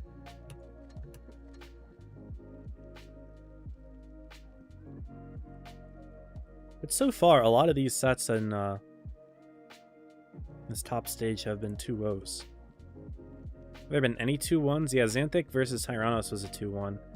Then Tyrannos Danger was a 2-1. Everything else has been 2-0s. These are just destroying each other. It just comes down to a 1v1 playstyle, honestly. It's kind of like a mini game of rock, paper, scissors almost, based on tank selection, right? Because there's some tanks that really do a good job at countering others. There's a lot that are like really good all-arounders, but can still be outclassed by a particular tank. So, tank selection does play a big role in this. Wish Blitz would let you exchange blueprints parts for something. You can. Not all of them, but you can change a lot of them. If I go to certificates here, some of them don't. Oh, okay, so it looks like these ones don't really, but a lot of these do, like the T4485. I can exchange for credits if I want to. But there are a lot that don't. It's really weird. I don't know why some do and some don't. Like the SFL doesn't, the Prog 46 doesn't, but some do. A lot of the ones that don't are the ones that I still have here, because I didn't trade them in, because I traded in a lot of old ones. M41D, I already have it, right? I can exchange it. E343, I don't think I do. E75TS, I believe I do, so I just trade them in. I don't care. Even if I don't have it, I don't really care that much. I might have just traded in for a tank that I don't actually have. Turns out I didn't have the E75TS and I just got rid of all my parts, but I didn't even care about the tank anyway, so I'm not really concerned about it at all. But for a lot of tanks, you just can't exchange them, so it's really weird like that, isn't it? And Wargaming just seems to like pick and choose which ones they want you to change and not. So Keck ready's up last second. I think he's just trying to avoid stream spoilers for what the tank is. Even though, Keck, if you're listening in, I've already taken care of that. You don't really have to worry about that. But, I mean, it's not a bad thing, I suppose. It's just, you know, the pressure's not on you to avoid spoilers. Because I, as the streamer, am taking care of that. Keck is running the 907, though, so medium versus a heavy tank. Obviously, Keck, as your 1v1 champion, might play this a little bit differently. Hanzo says, please don't steal the 49 for someone. He doesn't want Keck to win the tournament and get the 1v and get the second T49 fearless, because that'd be a meme. Keck just going in for a push here. I'm just gonna go for a full-out circle of the tank. Puts in a second shot and gets behind the rock. So he's gonna do a little bit of a kite play, kind of how Danger did. But Keck hopes to play this one a little bit smarter than Danger, maybe. Keck did put out 2 shots, though, so if you think about it, Keck, if he just runs for the next 4 minutes, has the win. The question is if Hanzo can somehow trick Keck and sneak in a shot, because you have to be playing on your A game in order to do it. But Keck does track Hanzo, and he's going to put in that second shell. Goes for another track. I'm just going to circle Hanzo at this point. Puts in another track. Hanzo was turning prematurely. Does take that extra shot. Hanzo still has more hit points, but Keck has the DPM. He puts in 1. He's going to have to hit these next 2, though. And Hanzo is ammo racked, actually. Uh-oh. Yeah, Hanzo's ammo racked. Doesn't have a repair kit anymore. He puts a high roll into Keck. But, yeah, Hanzo's ammo rack is broken. He's not going to be able to fix it. Keck's just going to take this game for free. GG there. So, Keck had a lot more room to work with this game as opposed to Danger's strat. And also, the rock was taller, so he didn't have to worry about getting shot from over the rock. But Keck actually pressed the advantage, whereas Danger did not. Every time he had a second shot, he went in and he took it. Whereas a lot of the time that Danger had a shot to take, he didn't fire the gun. He was a little bit too nervous. Whereas Keck played that much better because he was more confident in hitting those shots. And so he does take that game actually pretty well. So the good play from the 907. It's also a lot easier to go around in the 907 than the 62 because the 907 is a faster tank. It's one of the faster tier 10 Russian medium tanks. The fastest is really the T100, which is, it's not a medium tank explicitly, but, you know, it's got most of the same properties. But Keck and the 907, you know, a lot faster, so it makes it easier for him to do those circles. And last second, Keck is going to play the Chieftain now against the T125 here. So gun that has a little bit more reload, a little better reload, I should say, better gun handling, but definitely worse armor. I was saying good luck again. He's been saying at the beginning of every game, which is something that I can appreciate. Good sportsmanship from Hanzo. He's running the Clan Wars camo again. Keck running a snow camo. I think that's one of the free ones, actually. But it looks good, to be honest with you, especially the gun barrel. The gun barrel looks really nice there. Take a look at that. It's beautiful. They will meet each other in the middle here. Chieftain does have extra gun depression. Both teams tanks trading shots. If I were Keck, I mean, he's got the better reload, but I wouldn't even worry about pushing this here. I would just wait out the special consumable that Hanzo ran, and he does. I think Keck even rolled higher than Hanzo did as well, which is funny enough. I think he just shot before Hanzo used it. So that's a wasted consumable there for Hanzo. And Keck still has, presumably, adrenaline, which will really help the DPM advantage that the Chieftain already has over the E5. As well as the gun depression advantage as well will be nice for the hold-down fight, although the Chieftain definitely has worse turret armor. That big cupola that it has on the right side of the tank is something that Hanzo will be able to target in a hold-down scenario. But, ooh, Hanzo puts in that shot, Keck missing his. Keck does have reload, though. Looks like he was trying to go for a tracking shot, but doesn't hit it. Hanzo hits his own tracking shot, though. Now he's face-hugging Keck, and this is actually a pretty good situation for the T125 to be in with the face-hug. The only issue is that Keckity has a better reload, right? And if he can hit all of his shots, then Keck will have the advantage in the end here. Then again, though, Keck is now a one-shot, and Hanzo has his reactive. He's going to be 2 more shots to hit, and Hanzo only needs to hit this last one, so... The Chieftain, despite having the better gun, not able to take it. Hanzo with a nice cupola shot, winning game number 2. Means that we're going to see a tiebreaker now for the first time in the top 7 on this stream. We will see a tiebreaker game. Hanzo and Keck are 1-1, so this is a close set. But yeah, I mean, Hanzo hit that extra shot at the beginning that Keck bounced. But, yeah, the Chieftain, of course, you know, better gun, but a lot softer. So you need to make sure you're hitting all your shots, and Keck did not. But Yamato Center, we're going back to it. This is where Hanzo defeated Intimidator on. Is he going to go back to the E5, or is he going to run the 57? The 57 was the game that he played in game 1. Where this is the side I believe Hanzo was on, if I remember correctly. I don't really remember, though. What's up, cool Juanito? Welcome to the stream. Howdy, howdy. Good to have you. Some good tracking shots. Replays ready and redeemed. You got it, Draconic. I will play it after this.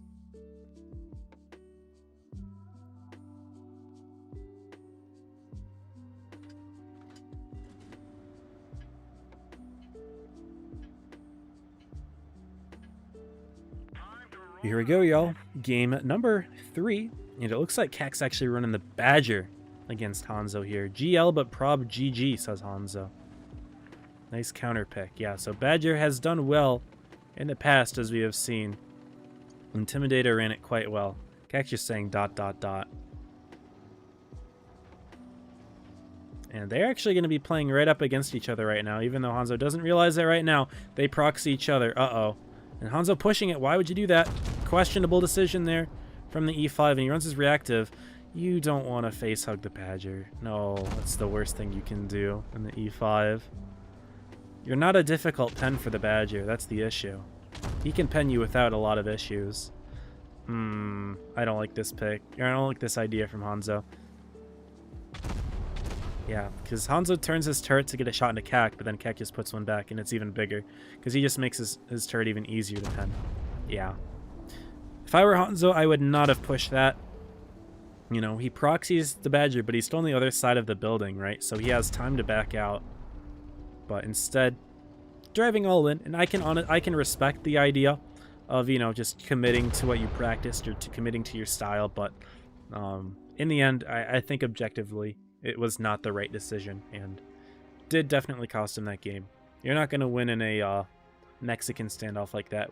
I wouldn't even call that a Mexican standoff because that's kind of where you're just staring at each other from far away, not willing to move, but like that sort of brawl is the Badger's specialty. And Hanzo chose to play Keck's game there, which means that he's not going to take that one. I'm guessing the other sets are probably done, so we can go ahead, pull up the website and take a look, but Keck is going to be 4-0 to start things off, which is really good for him, with an incredible start here. How about the rest of 2 or 4? No, the other 2 sets are still going on, so I'm not even going to bother pulling up the scores. We're just going to go ahead and here's the scene that removes the scoreboard and get the replay rolling.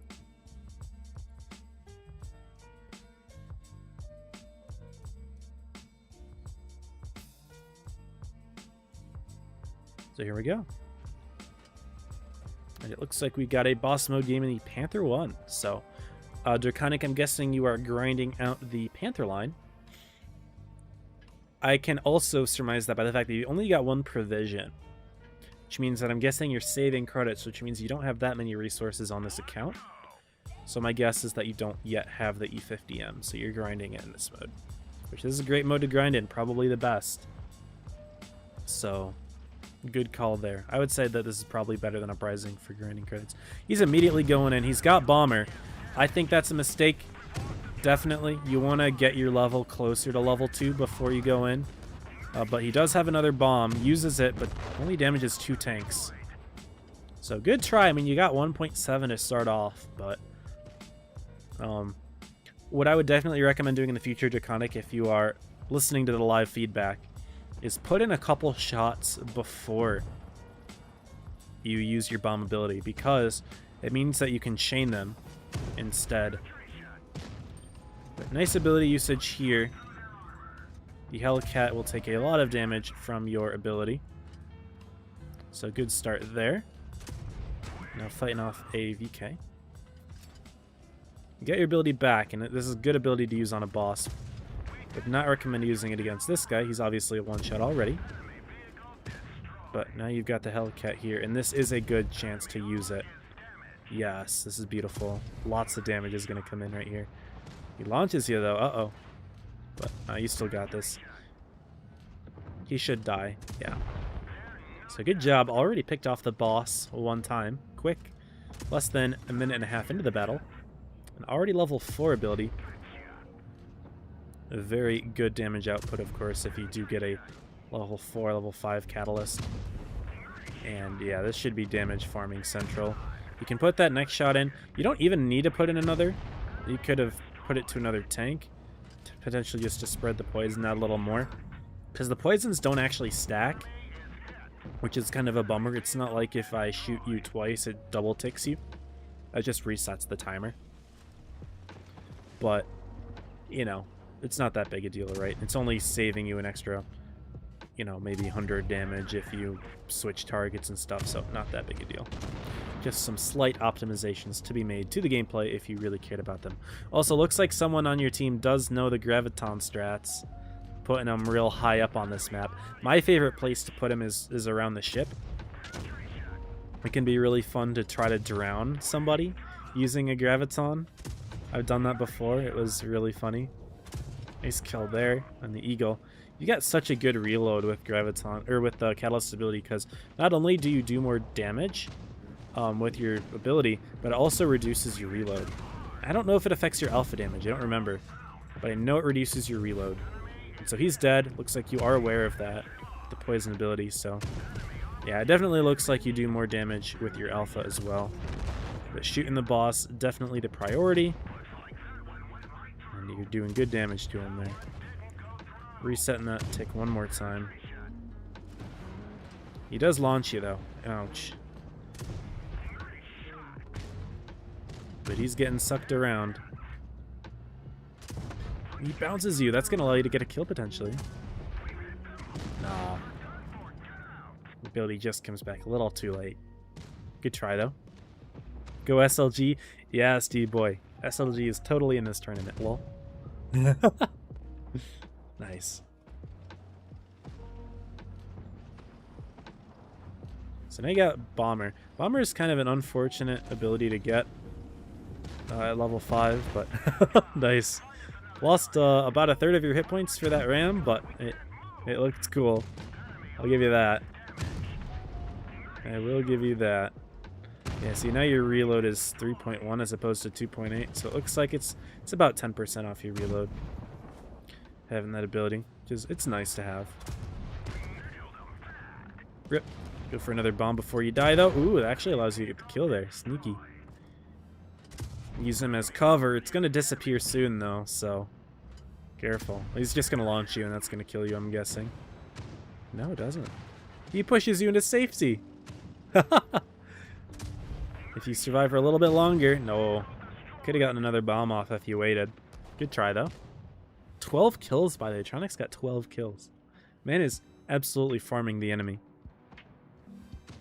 Especially with that catalyst ability that you had was super good. And you got Graviton. Now, if you've learned from me, you know exactly where to put those things, right? You got to put them high up. Where are you putting the Graviton? Yes, there you go. He knows. He knows. Good. Good job. Auto-aiming on those tanks when they're flying is going to be tricky. But there you go. You should be able to kill this guy, no problem. He's ammo racked. Uh-oh, there's a boss though. Uh-oh. If you can survive just a little longer, you'll get another Graviton. Oh, rip. Tyrannos just going in, man. He doesn't even care. At this point, you know, it's 11-1. You're not going to lose this. So you might as well send it in, have a little bit of fun. Music is loud? Really? I feel like the music's quiet. Does anyone else think the music is loud? I'm pretty sure I made it quieter since the last tournament. If anyone else thinks it's really loud, though, I can turn it down. But you're the first person who's ever said that to me, Zaga.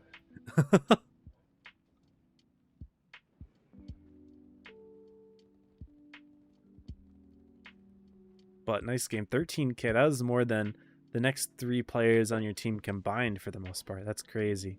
It does boost. Oh, poison ticks multiple times? I thought that it only resets the tick counter. That's how it was explained to me.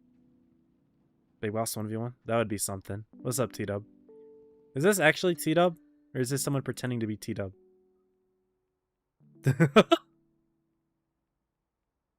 Oh, Zaga deleted the music is loud comment. Huh? Oh, interesting. Okay. Replay from Prince. Okay, you got it, Prince. I don't know if I have time to do one. Let me double check how much time I have left. If not, I'll do it after this next set. I know Hanzo's already had his bye. We're 5 at 17. No, I don't have time to do another. I'll get my invite. What's at 18, so I'll get it in like a minute here. But let's pull up the scores. We take a look at how things are going in terms of the 1v1. Looks like we had all tiebreaker sets for this one. Intimidator over Tyrannos, Danger over Xanthic, and Keck over Hanzo. With blue having a bye. So right now as it stands, Keck undefeated. We've got Hanzo, Intimidator, Tyrannos, each with 2 wins. Danger and Xanthic with 1, blue with 0. We have not seen Xanthic or Tyrannos play yet. So I hope that we get one of them in this next set. That would be nice. But right now, I mean, Keck is looking like he's definitely going to bring himself back in the grand finals, but who the other player will be, we do not know yet. And of course, Keck does have the opportunity to lose things out, right? If he loses to Tyrannos and to Danger, he will finish with 4 wins. And if Hanzo and Intimidator both win their sets, and Tyrannos wins both of those sets, well, no, Hanzo has a chance to win all of them, I suppose, and have 5.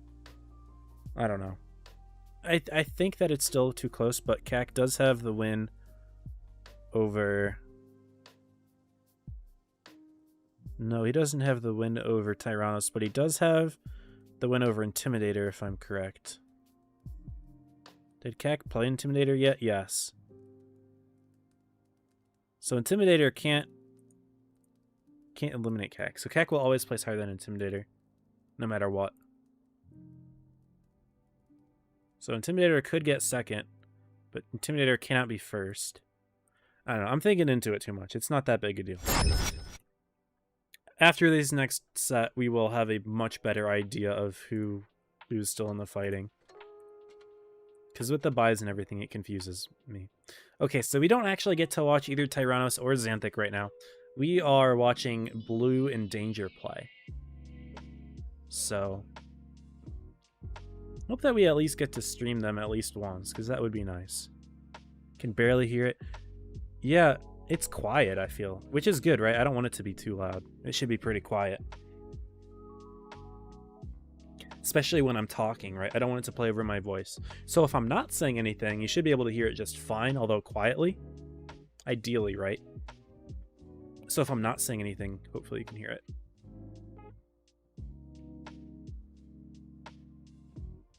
Now, if I'm quiet and you still cannot hear the music like at all, then let me know. But I think it's at a decent level right now.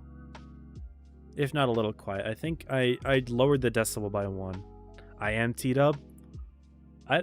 You're not talking like T-Dub talks. I feel like we've got an imposter here. You are not talking the way that he talks. At all. I don't think I believe you. Sorry. Alright, I am going to show the tournament. What's up, Novax? Welcome. I'm going to step away for just a second and grab myself a drink.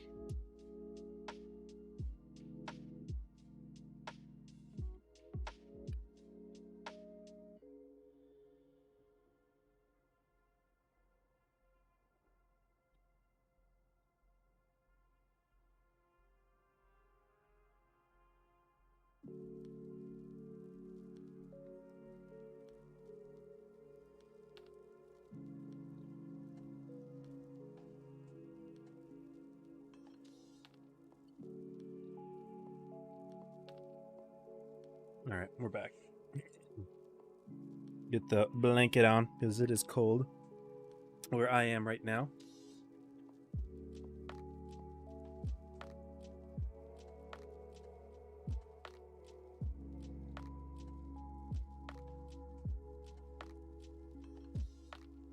All right, should be good. But anyway, in terms of maps here, we've got Alpenstadt Town for games 1 and 2. Game 3, Dead Rail Railroad, so a map that we still haven't seen. Oh, wait, no, we did see that side played. With Fire Specter versus Keck, tiebreaker was on this side as well.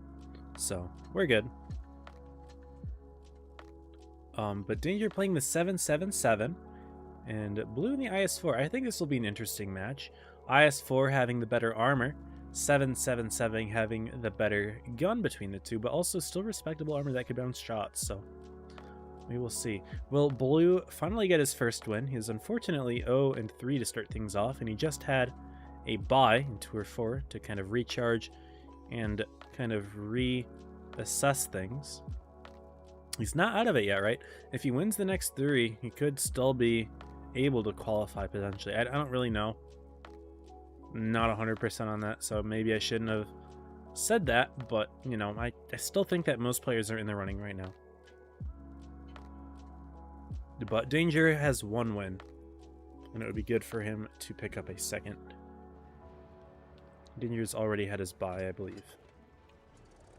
Yo, what's up? I'm Russian, all good, streaming and watching. Have a nice day. Hey, appreciate you stopping by, man. Hope you enjoy the games.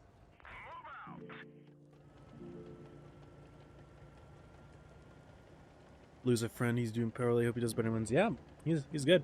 He's doing good. He's actually in the chat right now, where he was earlier. I don't know if he still is, but he is in the chat right now. Forever Paradise. So they do spot each other here, Blue and Danger do. Right in the same area here in Alpenstadt Town, and Blue's gonna try to sneak in the first shot, but that thing doesn't have the most gun depression. I don't remember the exact number that it has. I know that the 777 has 7 degrees. But ooh, the thing about the 777 is it has, it's more of a center-mounted turret. Like it's still, yeah, it's, as you can see in the side here, it says center-mounted turret, which means that if Danger wants to peek up like that, he's exposing his tracks, his drive wheel, a lot earlier than Blue would.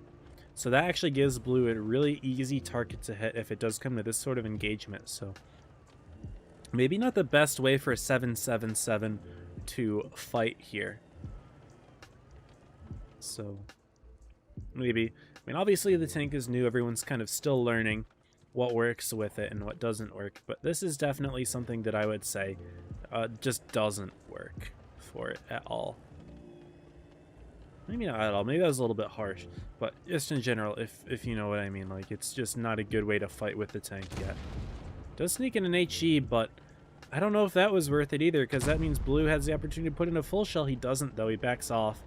And Danger could sneak one in. He's using his reverse speed. That's another weakness of the 777. It's only got, I think it's 12 reverse speed, something like that. It's not great. But Danger actually uses up the entirety of his adrenaline and does not put in a single shot because of it. So kind of just wasted the adrenaline there. Unfortunate. Danger did get lucky that he didn't get punished for that HE, but that one does 0. I think Blue's a little bit more ready to punish with an HE this time around. He's going to drive in, put another HE in, that one doing 113. Decent amount of damage, but Danger was in a position to kind of punish that one. Blue's going to drive in, load the adrenaline. He has availability of adrenaline. Danger does not, but both tanks actually missing the shots on each other. And despite the fact that Blue's got his adrenaline up, Danger still out-reloads him, which is pretty funny. Misses his shot, though. And Danger has more alpha and better reloads, so this should be like a good win for him in terms of, you know, pure shot trading. But obviously something that the IS-4 has much better of is armor. So that's going to mean that Danger could bounce a couple of shots here and there. Blue, he bounced one earlier, but in general it's a lot less likely for the IS-4 to bounce. Blue with a really good gun block there. You can see his gun is damaged right now. Means that, you know, that absorbs the damage instead. Danger puts that one, though. And still it's pretty close. As you can see, they're both within like 15 hit points of each other, but, you know, Danger does have the reload advantage, and that nice roll there, 410. He has a chance to max roll for the kill here, although it's not likely if he fires AP, but Danger definitely has the reload over Blue, but he misses it, though, hitting the gun again, taking ram damage. He's only on 100 now. He's going to have to roll really high to get this kill. Bounces the shot once again. Danger's not hitting those shots. Blue seems to be hitting them all here. Gets right into the side of the turret there. That cheek is a little bit weak. You can see, actually, you can't actually see the bullet shells and the dead bodies there, but you can actually pen the turret of the 777 with heat, and you can do that either with Rammer or with Kelly. But this is a little bit harder to do with Rammer, but with Kelly, that should not be a problem pen at all. And Blue put that one in very clearly. And so between the DPM and the armor, it looks like the armor wins game 1 as Blue puts himself in a good position here, and he has the opportunity to win his first set by taking this next game. Let's see what tank he picks here for this one. I am T-Dub. You don't talk like T-Dub, though. I don't believe you. 2 different people. Forever's Mazda Blue, someone funny. No. Forever is Mazda, but this is Mazda's account. right? This is Mazda's account. Unless someone's playing his account. Nope, why did I click that? I accidentally clicked a button there. I reflexively clicked the button to toggle between the two scenes, but I don't need to do that.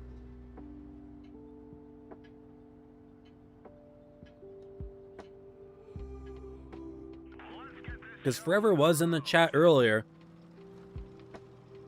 talking about his game, so I mean, it's definitely him playing. Even though I know that other people have, you know, well, never mind. No comments on that, but Danger's running a 140 now. Actually should be able to sneak in that first shell into blue. Ooh, interesting. Didn't comment on the tank selection, but Danger running a medium here, despite the fact that he's lost all the medium games that he's played with the tank so far. I mean, he was playing against no, what was he playing against? He was playing against Keck, of course, but just in general, I don't know if I like the pick. He did get the first shell in, though, so he can win on damage, but for some reason, he's still pushing. Danger already has the win condition, and in theory, he just needs to run away for the next 4 minutes, and he has the win, right? But he is not playing to that. He's instead trying to fight a 777, which has good DPM for a heavy tank. This is probably not the engagement that you want to be taking in a 140. I think Blue realizes that he's just going to go in for a push immediately. Danger puts in the shot. He's going to back himself down and avoid the incoming fire for a while. But this is not a fight you want to take. We're getting in a side hug situation. And yeah, no. I don't think Danger is playing this correctly. Very questionable. He misses another shot. He's trying to side hug the 777, but it's already a pretty low profile tank. Danger's best bet is to try to go for a circling play, but he's not going for a circling play. He can't really do that because Blue has himself edged here on the edge here. And Blue does finally get his win there, putting a shot into Danger. That was a high roll, I believe. But yeah, I don't really know what Danger was thinking that time. I respect the idea, but the 777 has good DPM. You're not going to just win in a DPM war, right? In addition to having more DPM, you've also got way more hit points. You're not, I shouldn't say way more DPM because the 140 has more. But just because you have the DPM advantage doesn't mean that you win in a fight like that, because the other guy has more hit points. You need to do more damage in the long run.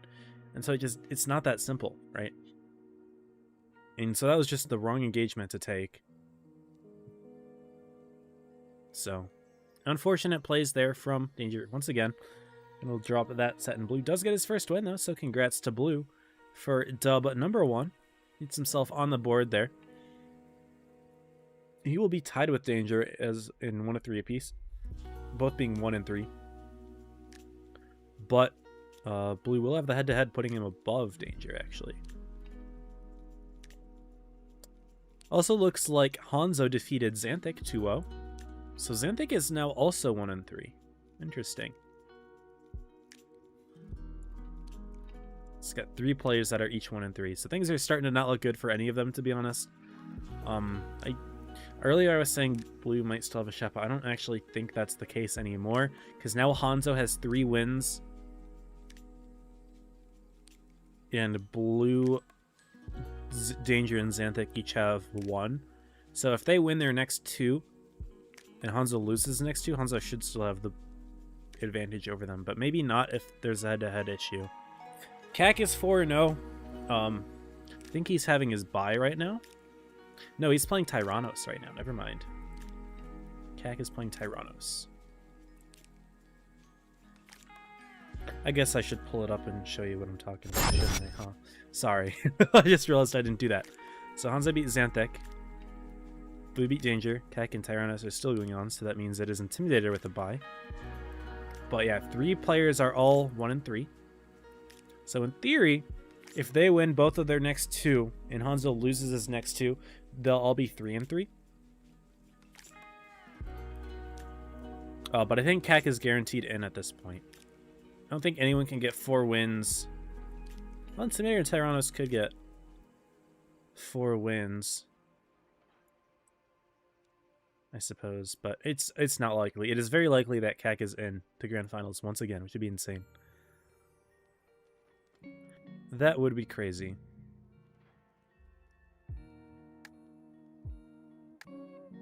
But anyway, this set's still going on. But we got another replay that we can watch now. Sent his replay in. Big Boss tourney. So it looks like he played the tournament earlier with the Void team. Dagos, Lactose, and Spooky from the Void clan. And I'm not really familiar with the rest of those players, but for the most part, a Void team against a Q team. I think Q is a new team playing competitive this next season. Looks like the Yo is being spammed this game. 5 Yos and 2 60s. Yo getting the boss. That's probably a decent boss tank with nice DPM and, of course, having the clip. But it doesn't have the most shells, so we should have enough shells, though. Time to roll out.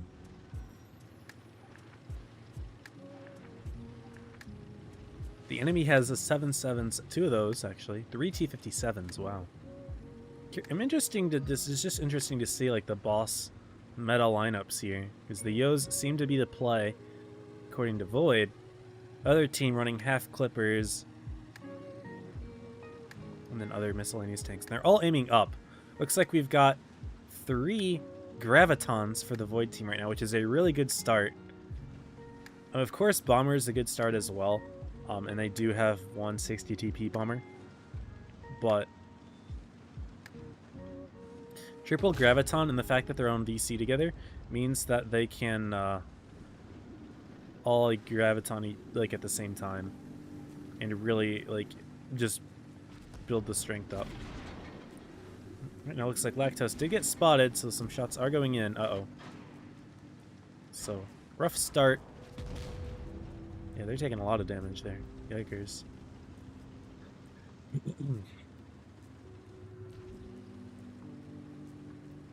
Yeah, I don't really know how to break this down, to be honest, but interesting to see the tank lineup here. Some 2-shot Yos and some 3-shot Yos, so it looks like the Void team sees a value in having both.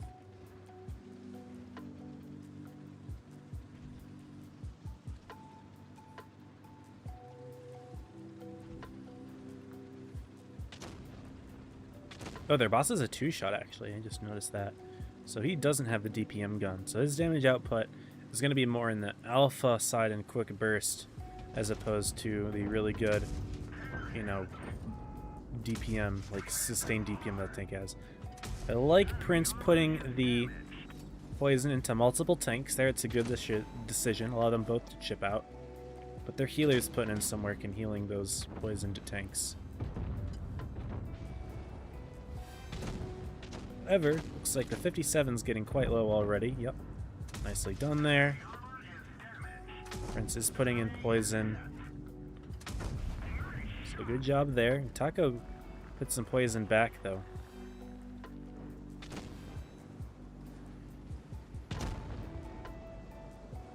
And Spooky's got Bomber. Uh-oh. This could be scary. What's he gonna do with it? Flip boost consumable loaded in now. Shots in. Curious to see if you guys do any crazy Graviton trolling. Should be able to get in this clip. 1, 2. Now you're taking a little bit to aim in. Those shells means that he gets to sneak in that last one. Good try, though. Ooh, and you could chain a nice bomb here. If you look at his abilities on the left, or the leveling on the left, he's close to level 4. Any more damage that he does is going to put him over the edge, right? So he'll be able to do multiple bombs. Just don't shoot your gun here. Do not shoot your gun. Okay, you got lucky that you bounced. It still gave you XP, though. No, that was a mistake.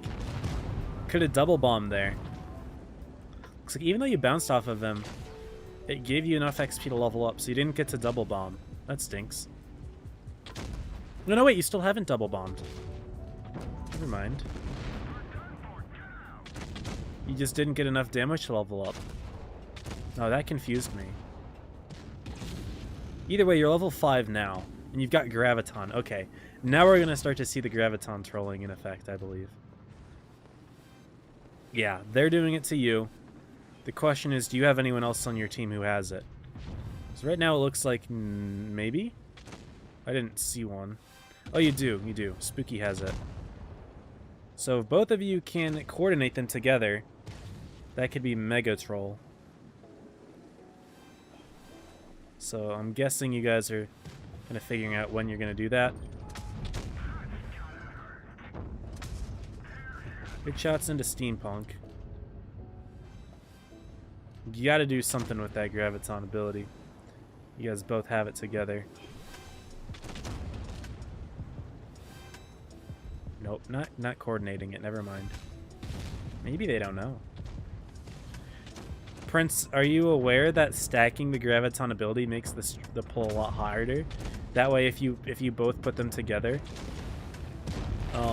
the pull is extremely strong, and you can just really mess up the entire enemy team by putting them all, like 2 Gravitons together, like on top of a roof or something. You can pull the entire enemy up there. It's nuts. Like if there's somewhat nearby, you can do it. There you go. That's a good pull. Looks like the 57's not getting pulled though. Kind of sucks. Yeah, and looks like Prince is gonna lose it. Ooh, bouncer in the 57, but doesn't survive the second shot. Bummer. Had an opportunity there, but didn't do anything crazy with it. Looks like your teammate's doing pretty good with his own Graviton, but it's just way stronger if you have 2.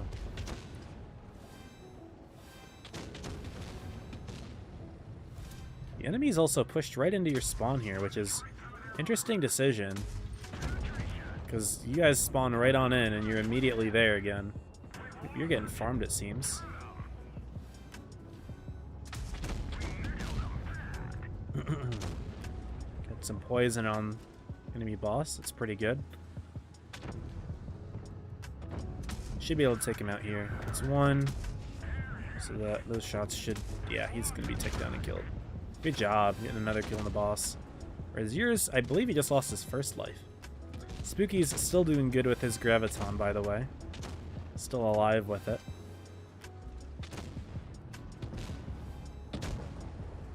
And look at that pull from Spooky. If there was a second one right there, they'd be pulling everyone from that area up, all the way up top.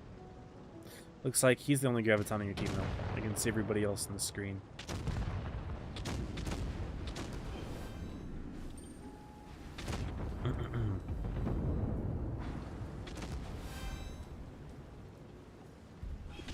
Uh-oh. Enemy 57 gets to double bomb. That hurts.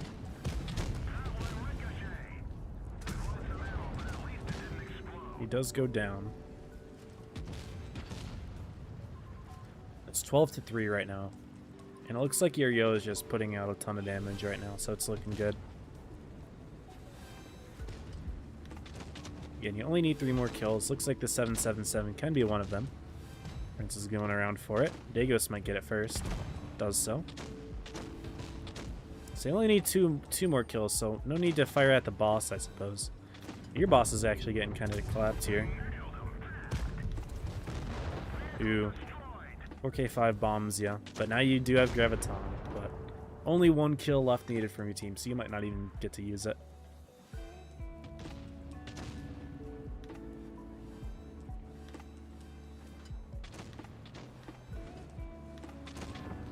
4K5 is overextending. Should be able to pick up the kill there. Teammate does, and he dies. Nice. So it looks like you know how to place the Graviton ability, right? The black hole up high, which stops them in their tracks and pulls them upwards. But if you and a teammate do it at the same time in the same place, the pull is way stronger. I can show you what I mean by that. First, I want to see when I get there. Ooh, I got the invite. Shoot, but did it too late. We're watching Hanzo Tyrannos. Ooh, so we do get to see Tyrannos play at least once. It's exciting. So yeah, GG there, Prince. Sorry that I clicked out really quickly because I saw the invite and I was like, shoot, I don't want to miss this. But we're good. Keck did 2-0 Tyrannos. RIP. So Tyrannos has 2 wins, Intimidator has 2, Hanzo has 3, and Keck has 5. So yeah, Keck is in at this point. No one can pass him. But Keck has a bye right now. So he's just chilling. Go ahead and watch the in-game thing. Oh, I didn't change the scoreboard. Oopsie. Normally I like to do that in the middle of like when I have the just chatting scene on, but I forgot. So you get Hanzo on the left and Tyrannos on the right. Maybe Dane would be better.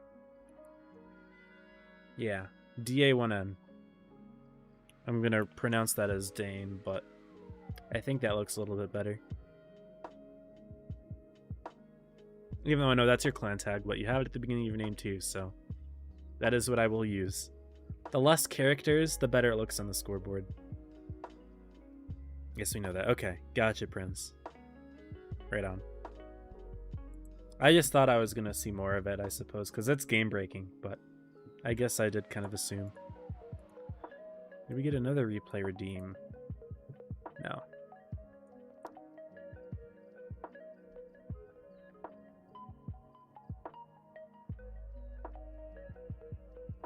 Got a minute left until this one begins. Hanzo versus Tyrannos, and it looks like Hanzo is... He's right now in second. His only loss is to Keck, but he's still got to close things out. And it was a close set against Keck. He just played game 3 poorly, in my opinion. But what is this next map going to be? Going to be Yamato Battleship for games 1 and 2, as we saw in the training, but tiebreaker is Middleburg Hill. So again, this is the Battleship side of Yamato, which means that they would be both fighting on the west side. There's no hills involved.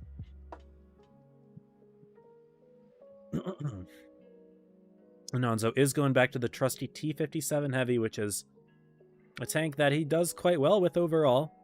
And Tyrannos in the 777, the new tank, of course, that was added on Friday. It's a solid one. Yo! Call you with the 10-month resub. I appreciate it, dude. Thank you so much. Very kind. Thank you.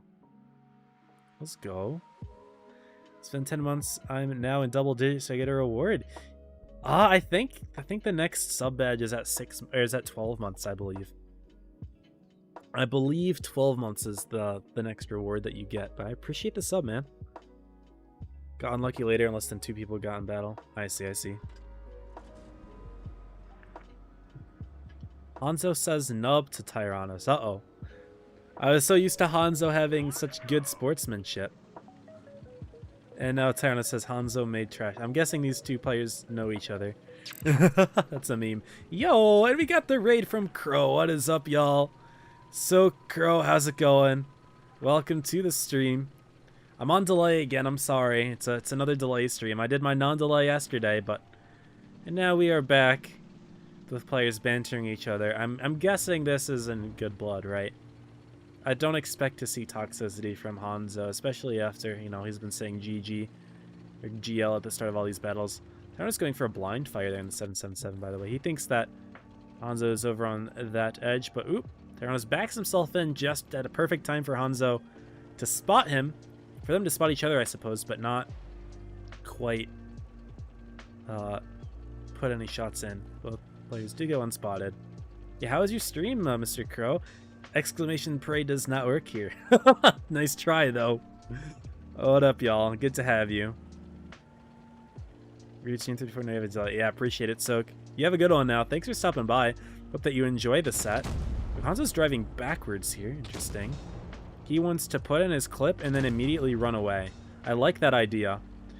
Tyrannos does put in that second shell. He's got good reload. Is he going to be able to sneak in a third? No. I like that idea from Hanzo. That was really creative. Driving backwards in order to give himself that speed boost getting away. And that's exactly what you want to do in the T-57, right? Is get those trades. Unfortunately, Hanzo's not going to be able to put in all 3 shots of this clip there, but he does put in 2. The question is, will Tyrannos be able to put in enough to get the clear before he reloads? And the answer is no. Hanzo spamming L. Tyrannos is saying bruh. They're saying mad because bad. I don't know if these players actually just don't like each other. I actually can't tell because they just keep going at it. But Tyrannos bouncing his shots on a 57. You don't want to bounce those shots. A 57 is not a well-armored tank. You can't be bouncing shots on a face hug against that. That definitely hurt his chances of winning. And even if he penned them both, Hanzo would have had it, but it's unfortunate play there from Tyrannos. And yeah, I can't tell. I'm assuming that they're friends and that they're just memeing each other. But the fact that they kept going at it, oh my goodness. It's hard for me to say. Got a lurk? Yo, enjoy your food, Crow and Soak. Thanks for the raid. I appreciate you. Have a good one, y'all.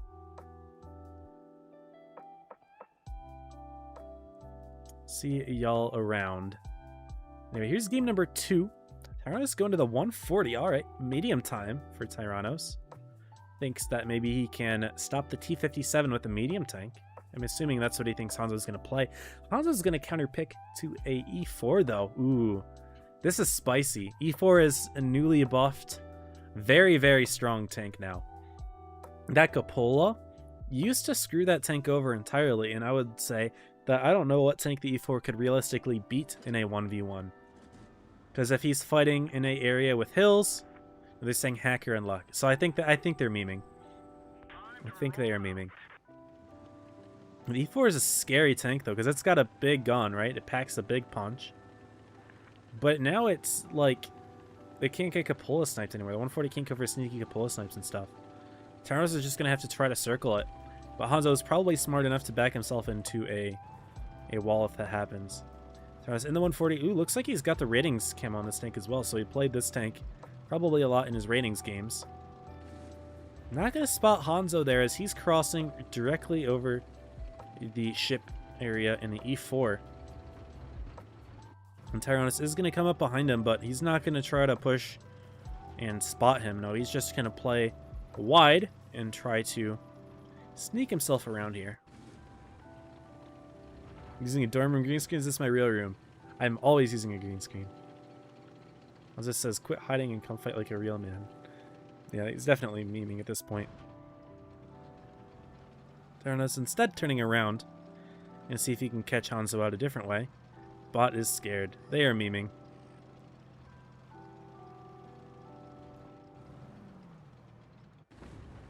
Tyrannos goes for another blind shot. Did so at the start of last game too. But no, he's going wide. He is just taking his sweet time. He's in a 140, right? All he theoretically needs to do is put in a shot and then run. In theory. And oh, he spots him out. There we go. Put that shot in and run away. No, he takes the hit. 671. Beefy shot. Tyrannos drives in, gets a second. Sneaks around, probably gets a third. But he stops. He stops and actually gets... Oh no! Hanzo misses the shell! Yo, we got another raid from Megasauce. What's up, Megasauce? How you doing, brother? Welcome. Thank you for the raid. Hanzo missed that shell. That was huge. Tyrannos trying to sneak his way in. Does get himself around there. Hanzo misses again! Oh no. Tyrannos should have this one. He's got to have this one, right? Says nub in the middle of running around. Hanzo stops hiking. This is great. This is so good. He finally hits that one, but Hanzo missed 2 shots there. If he hit either of those, he would have been fine. But missing 2 shells hurts, and Tyrannos takes it. Says Hanzo made. Nice. Yo, Mr. Megasauce, how was your stream, bro? MB Marks, welcome. Welcome, all raiders. Howdy, y'all. Good to have you in here. So I'm streaming again with delay. No shot I raided and it didn't work. Delay. It worked. Clearly Megasus is new to the tournament streams. That's okay. Tyrannos does get the dub. And it's game 3. We're on Middleburg Hill. And he's pulling the Sheridan. Okay, I actually like this pick. I think the Sheridan is a decent idea on this map. You can get a quick early spot in and also just chip the enemy down on alpha damage. This is a map where you can definitely run away and have plenty of cover doing so. That's actually a good pick. I do really like that. Hanzo only has a few seconds to ready up here. 3, 2, 1. Picks the E4 again. Oh man. I don't know who's going to win this. This is a tricky one. I like the Sheridan idea a lot. I really do. But I'm not sure about the E4 on this one. I'm really not sure. I'm curious as to why Hanzo's not playing the E5 or the 140, or not the E5 or 140, E4 to the 57 heavy, which are the tanks that he's always played. And I think both of those would be decent on this map. I don't know about the E4 though. It says trust the American steel. I mean, Hanzo does like to play those American tanks, I suppose, but this tank doesn't have the gun depression to work on this map, isn't it? I don't know what the number is. It's 5 or 7, one of those between there. But I don't know. It'll be interesting. It's doable for both tanks. I mean, E4 is good, but I don't know. Hi, join the 1v1. What's up, Marks? So this is a tournament for the top 28 ratings players for the season. So if you played ratings this past season and got top 28, you were invited to this tournament. So look at this sneaky. Hanzo's driving right there. Tyrannos doesn't spot him. Oh, he does spot him. Uh-oh. Uh-oh. Hanzo gets lit, but he drives into the cap. Uh-oh. Now, which way is he looking, though? Hanzo. He knows he got spotted around that area, so I'm surprised he's not looking in that direction. Tyrannos knows he's at the base. There's 30 cap points, but the bases go up rather quickly in these tournaments. It's already at 50. Tyrannos is taking a long time. He's going to have to get a reset here. Does spot the E4, but now the E4 knows exactly where he is too. Tyrannos is not going to have time to reset this. He's turned around. He's got 10 seconds. Less than that. He needs to get himself in there. He wasted way too much time. And Hanzo turns, though. Does he get the reset or does he miss? He does get the reset. Only an HE, though, so he doesn't shoot an AP shell. So Tyrannos is down on the hit points by quite a bit, actually. Big mistakes from Tyrannos. I really don't know why he took that long to go for a reset and then ended up just turning around, and big mistakes there. He's going to try to bank on, you know, Hanzo looking the wrong way. But Hanzo was looking the wrong way the first time and he still hit the shot in. Tyrannos gets around. Misses that shot. Oh no. And Hanzo sneaks that one in. Yikes. Really bad plays here from Tyrannos. That was extremely questionable. And he missed the reset too, so Hanzo's at 90 cap. And he just gets the kill. Yeah, that was... I hate to do it to you, Tyrannos, because I know you're watching the stream, but that was questionable. I really do like the Sheridan idea. I do. But when he's in cap, you know exactly where he is, and you're putting yourself in panic mode by waiting that long to get the reset. You know, you had all the time in the world, but you waited till the last second. I shouldn't say you have all the time in the world. That's not even true. You used more time than you had.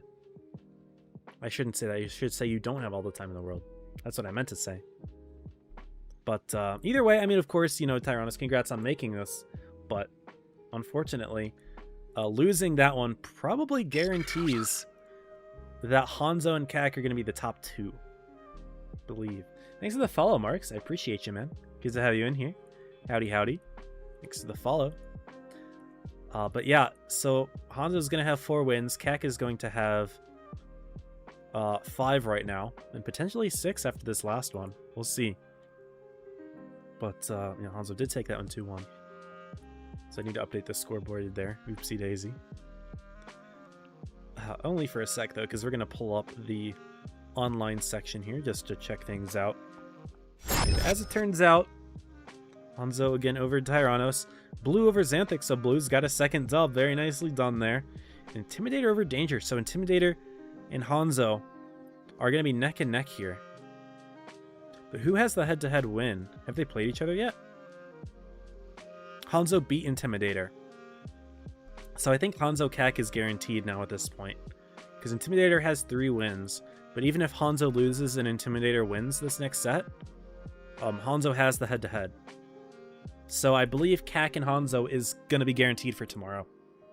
We'll play out this last set, of course, you know, Tour 7. Just to see how everyone else places, right? Because 3rd through 7th does kind of change a couple things in terms of the amount of rewards you get, I believe. But, like Tyrannos does have a chance, I believe, at overtaking Intimidator. No, he's got a bye now. No, he's done at 2 and 4. Bummer. But I guess we'll see how this last set goes. I don't know who we're watching. I hope it's this set, Xanthic Intimidator, because I have not got to watch Xanthic play yet. But, you know, it is what it is, I suppose. Go back to the in-game set, and I do have time for a... Do I have time for a Big Boss? I might not even have time. Because that was a tiebreaker set.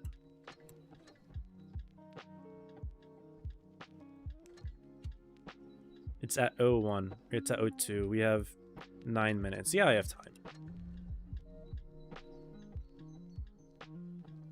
Actually, I'm going to play a pub game. I think I play a pub game here. Let's play the Ford 202. This is a fun one. In a room this time. Let's sleep in the tank and too uncomfortable. I do the tank things for the big tournaments. I think I might have had it on for the last one, but in general, I do the tanks for tournaments and room for regular stream. But since this is just a 1v1, I didn't feel like changing it to something big. So this is a pub game. I need to remember that and play it like a pub game. What do you think about changing name to everything to _mega? That wouldn't be a bad idea. I don't think you can lead with an underscore on Twitch, so I don't think you can do that. Also, is that username available? Is another question, I suppose. Where's everybody? We somehow hashpenned his roof there. Got lucky. I was aiming for the roof, but didn't expect that to work.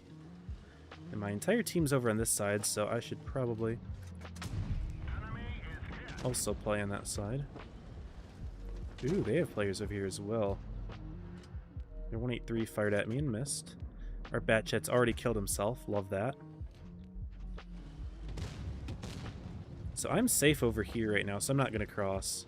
I was going to cross because of the enemy, or because of my team all being on that side, but the enemy is too. So I'm going to chill for now. They have a T-54 over there.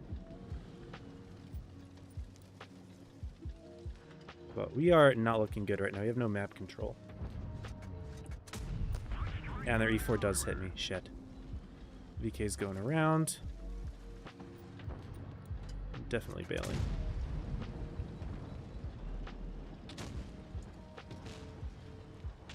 Yeah, this is scary. It's winnable though. I'm gonna go around like this. Dude, their 183 pushed up. He was someone I was kind of scared of. Another 54s over here as well.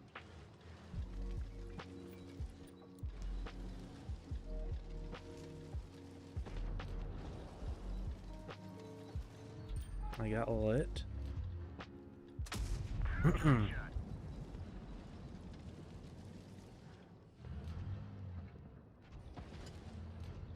54 gets spotted, and also their VK fired. I'm gonna move up.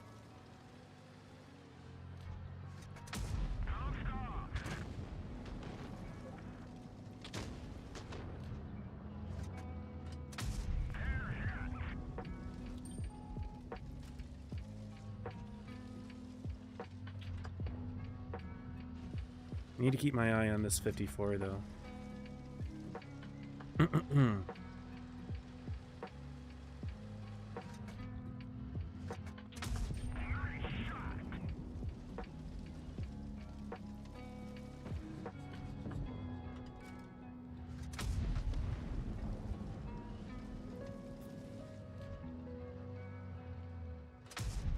Missed that.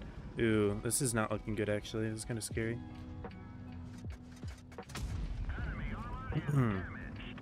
He dies. Bummer.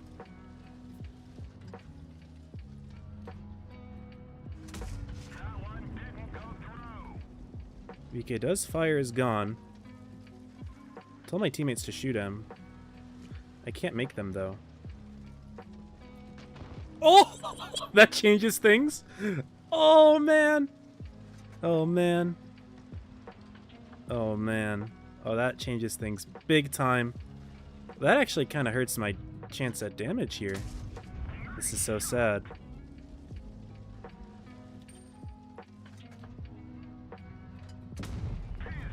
I wanted to get that those shots in on the 54. I was going to rely on him being alive to do some damage. But that's kind of... I mean, it's good for us as a team for the win, but not good for me as a damage dealer. That sucks. What other tournaments do I do? Marks, I stream all of the competitive tournaments for NA, really. So all of the, like the big seasons, we're watching Keck Danger, by the way. I didn't even show the result of that game. Hold on. So that was 3.1k. I guess maybe that might have shown. 3.1k. I'll take it. The 50B, though. He did 6k. He did a good job. He had a great game. But the Amarek on the 54 there, man. Holy cow. He ended up doing 0 damage. Here, I'll just show the results real quick. Yikes, dude. 54 did 0. That is pain. And yeah, 6k on the 50B. He did a good job. I totally could have gotten 4k if I was allowed to farm that 54, but that's okay. That's fine. Alright, just chatting. But yeah, so Marks, I stream all of the big tournaments. So like for the NA server, I did spring season, I did the winter, I did the big fall season as well, and the big Wargaming official stream. So all the big tournaments, the big official ones. Not really the quick tournaments. I used to stream those, but I started getting stream sniped too much in those, and I decided it's just not worth it. But I will spectate for all of the big ones, like these 1v1 tournaments and the big seasons. Hanzo doing good. I'm sorry, it sounds like a name from Star Wars. It's actually a name from Overwatch, Boring Pickle. It's the name of an Overwatch character. I believe. It's Overwatch, right? Not Valorant. I think it's Overwatch. I don't actually play that game at all. But yeah, we are watching Keck Danger. So this set's not going to matter at all. In fact, none of these sets matter because Keck and Hanzo main are guaranteed into the finals. And those are the two players that we will be watching tomorrow. But at the moment, we will still watch this last set, and it'll be hopefully an entertaining one. Keck playing against Danger. And Danger hasn't really had a great run this tournament, I will admit. I haven't watched all of his sets, but the sets that I did watch, I was not very impressed with overall. Not to shame him, of course, because it takes a lot of good effort, you know, to get to this point, right? You know, winning on not only getting top 28 ratings, but also winning the bracket, right? To make it here. But unfortunately, you know, not able to get much further. He is currently 1-4. Who was his win? Who did Danger beat? Danger beat Xanthic. Xanthic is also 1-4. But we will show the room now. Keck and Danger, and this will be the last set again. Keck's running the 4-2-2 tank that I just played in pubs. Maybe he's shouting me out here. Let's go, my 4-2-2 brother. Let's go. Thinking of Hondo, the pirate from Star Wars, lol. Kamirska's in here, what's up? How's it going, man? Welcome. Hey, congrats on making the ratings tournament. It's a bummer that we're not seeing you here in the top 7, but good job making it so far, dude. Appreciate you stopping by.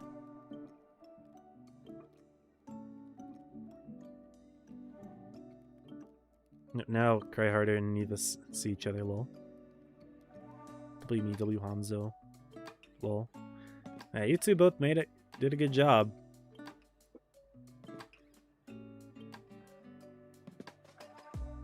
Mr. Hanzo, of course, going to be making grand finals. Good stuff. This is a vial. Danger's not here. Uh-oh. Hope Danger shows up. Or maybe he's not showing up because he knows that he doesn't really have the ability to make top 2 anymore. Entirely possible, I suppose, which I wouldn't blame him for. But we will see. He's got 20 seconds left to join the room and ready up.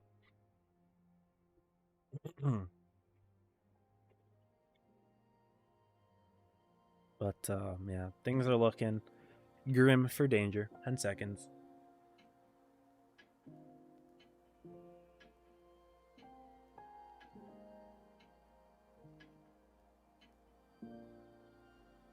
And unless my game froze and he is in there, which does happen occasionally, I don't think so. Yeah, no. Danger looks like he's given up. Props to Danger for making top 7, and I hope that you do enjoy the tournament. There's the ratings attachment that you get for making top 7, as well as the season coins, which of course can be used to buy other items like crates or research certificates and stuff like that, which are pretty good in my opinion. Definitely worth doing. Definitely worth buying those, I should say, if you don't have all the tanks. But at the end, Keck is going to go on an undefeated run here. He will be 6-0 to end this and get himself back into grand finals. And we could see a repeat here where Keck gets 2 in a row for the 1v1 tournament championship here.